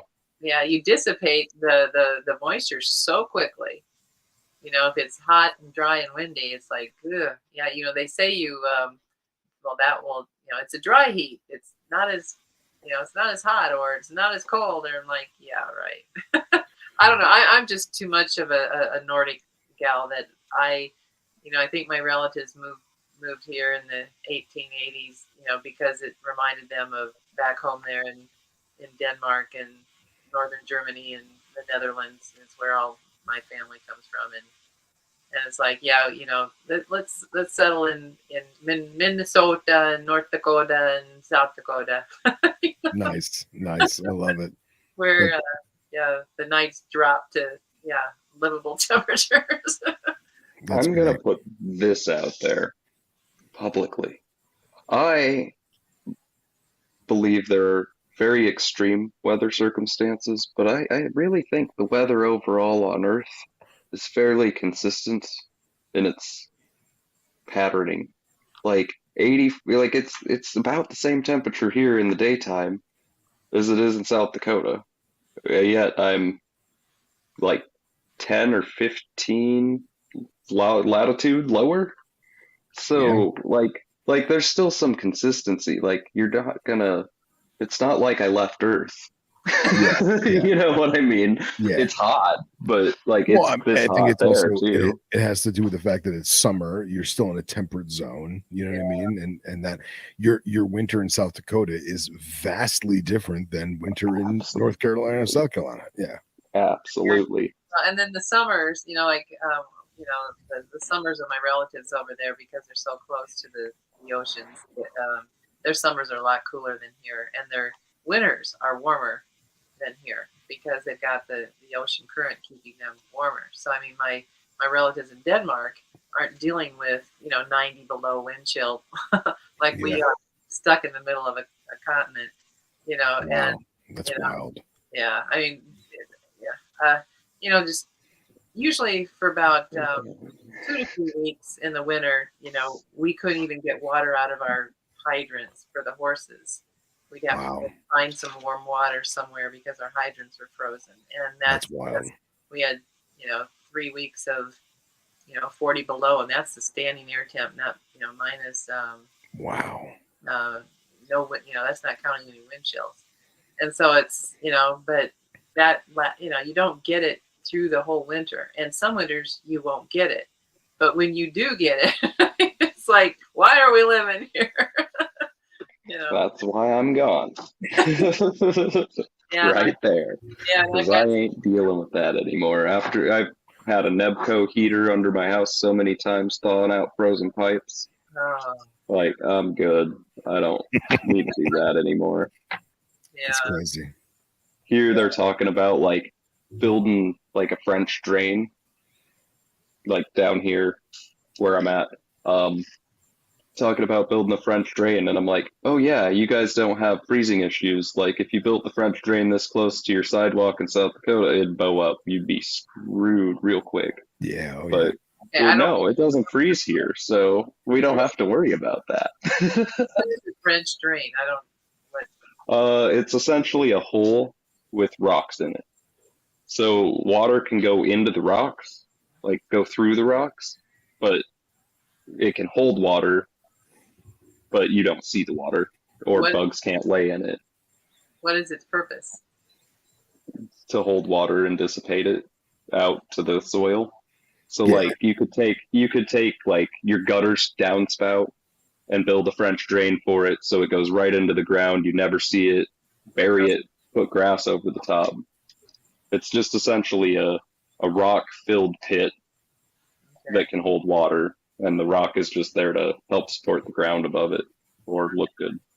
Yeah, a lot of people do it down by me where because the water table is so low, their gutter drainage will just make a little baby pond, and the grass is still there. Now you're just breeding mosquitoes like crazy. So what they'll do is they'll do like a pseudo French drain on top of the soil. So you just have like this little rock stack, and the water can seep through the rocks way better than it can seep through rootage of grass and bush, if you will. And that way you don't have that little pool, that little basin, because I mean, we have in almost all the normal neighborhoods in my area, there is an easement between, your yard and the actual street.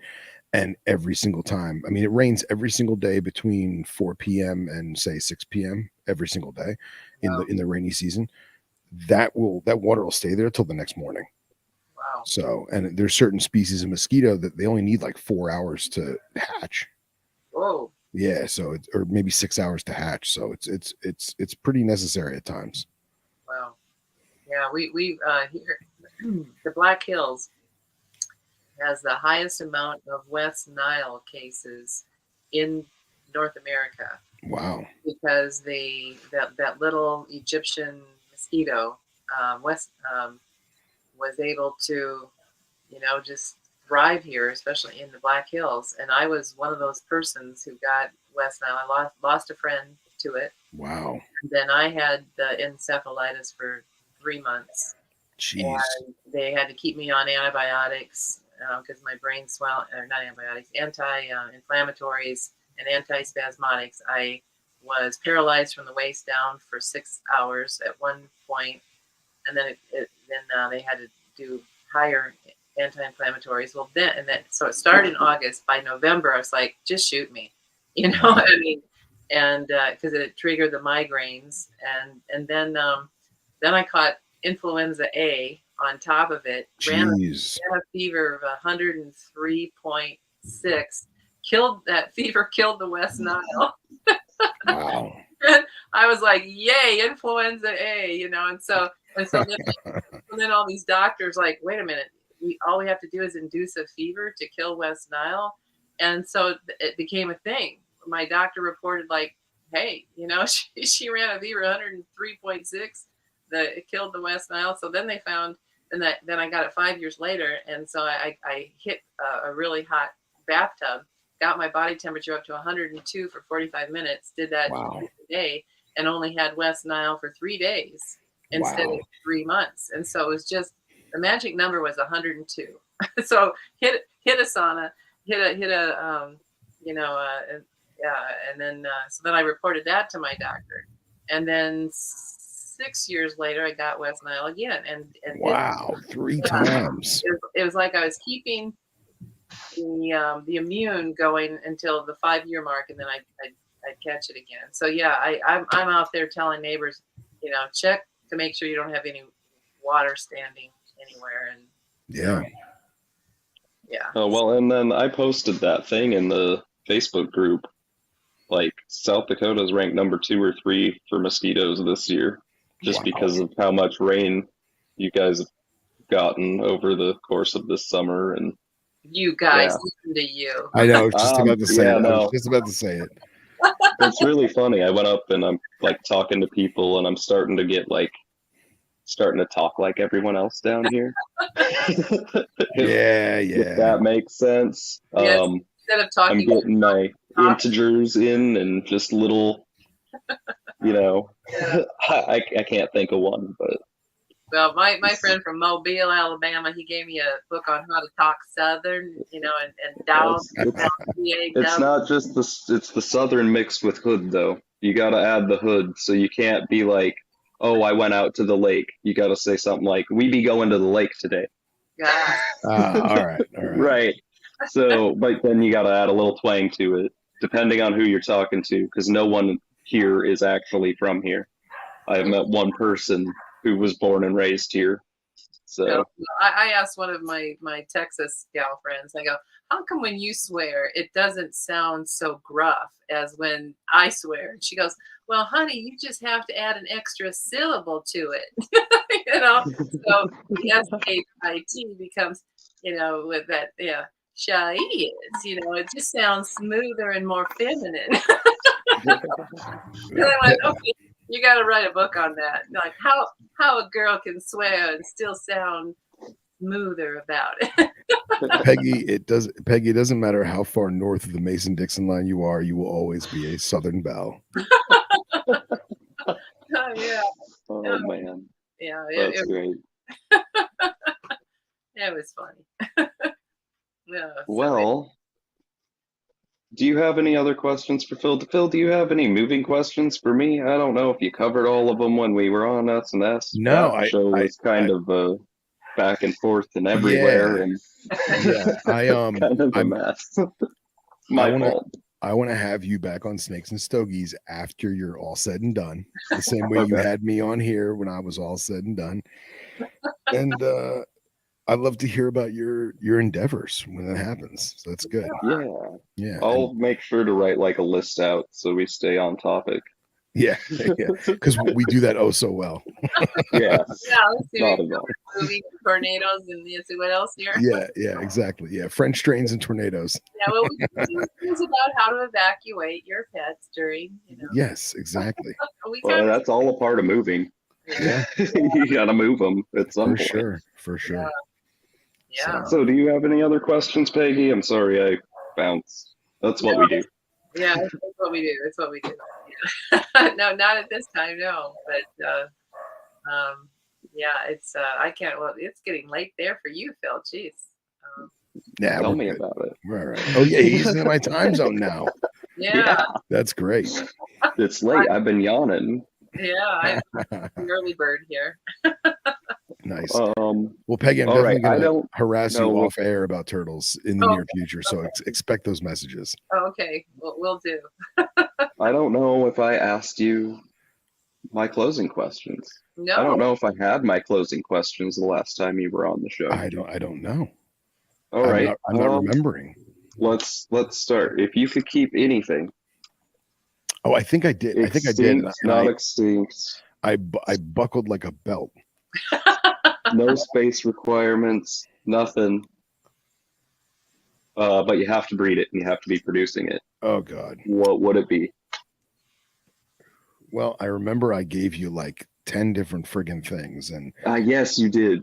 I only had the one closing question. The other two were. All right. Well, let me put some thought to this, because hindsight's always 20/20. And after that show, I was like, man, I should have said this, and I could have said that, and how come I didn't even think of this? And I honestly, I still don't have the right answer. The same snakes that I told you last time, the same geckos I told you last time.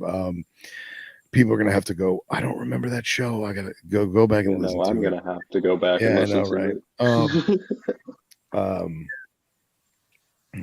it. It's tough, and I feel like when it all comes down to brass tacks, all the snakes, all the geckos, all the lizards, the turtles, whatever,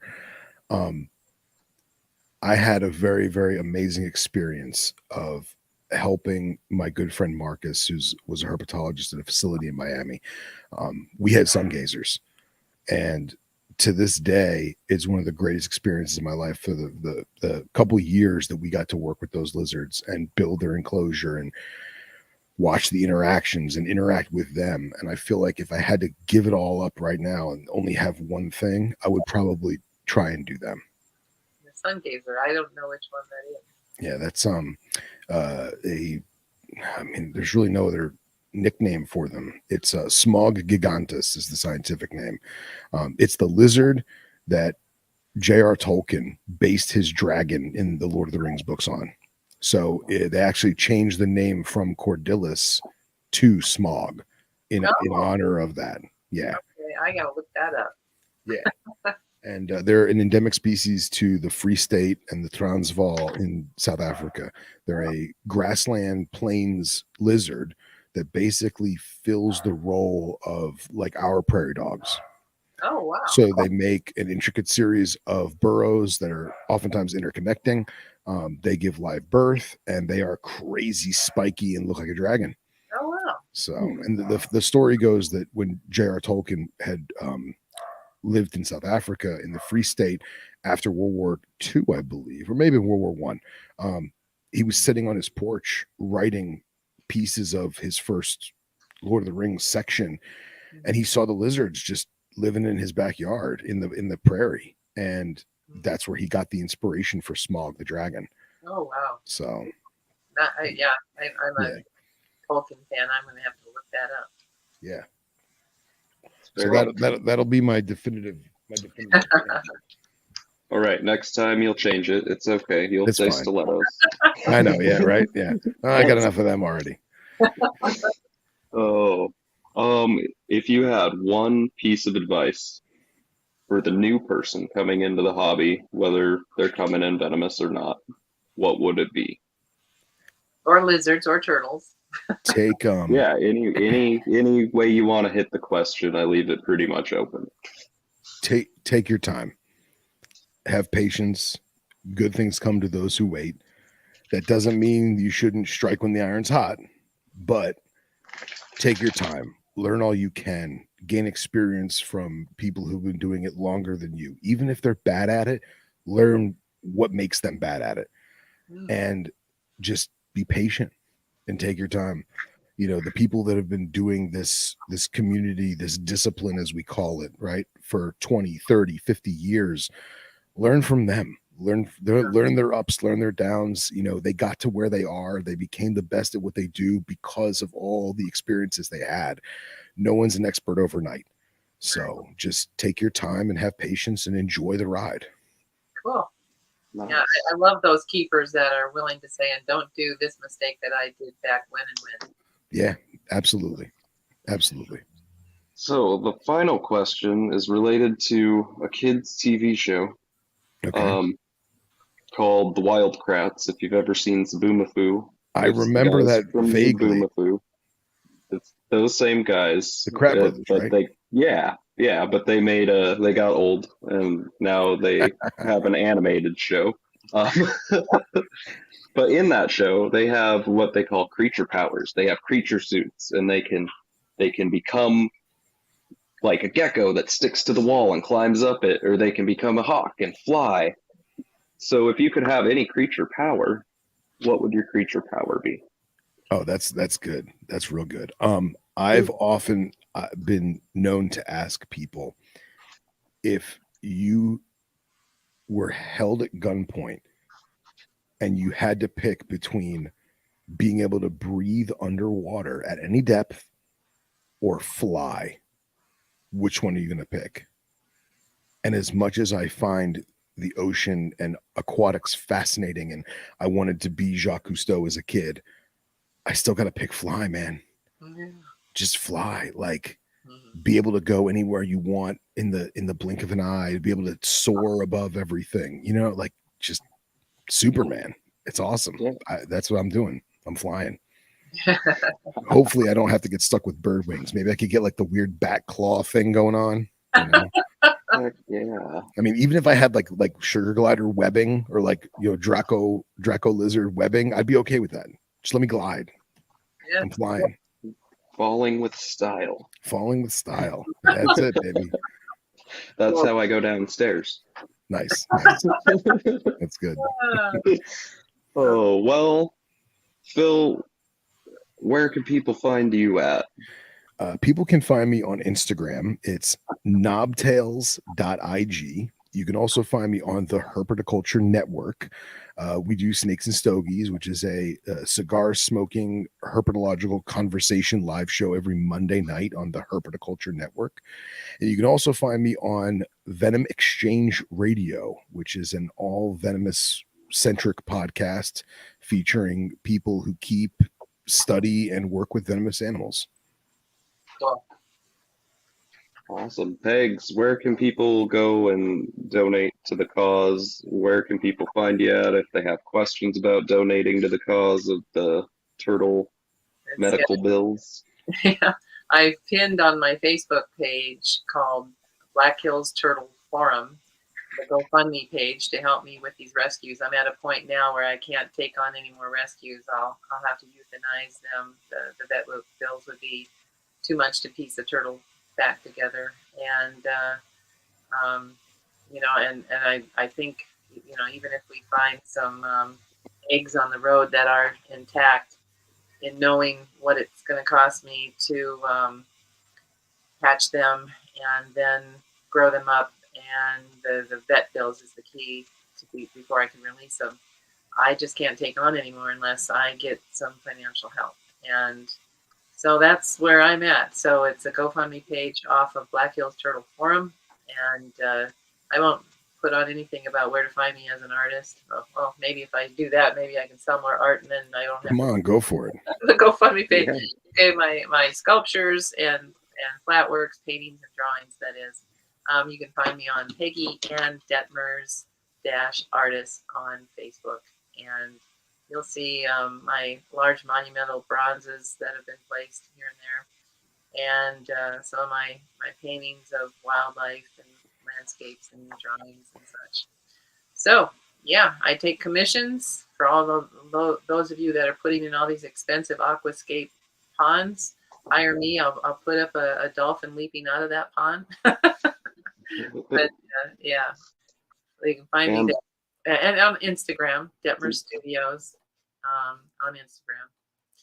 So yeah, just those two places. And as for me and the podcast, you can find us on Instagram. That's my favorite source of contact.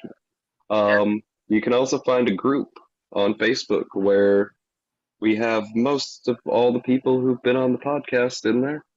And if you have any new questions, that would be a good spot to ask. herptalkradio@gmail.com if you're into email. I do check that. Other than that, we'll see you guys next time. Have a good night, evening, daytime, whenever you're listening. We'll see you next time. Thanks, guys. You got to do your bye, Phil. Well, thank you for having me on. And oh yes, shit. Thanks for coming on, Phil. Oh, you don't gotta thank me. I gotta thank you. Oh no, thank you. So you want me to say it now?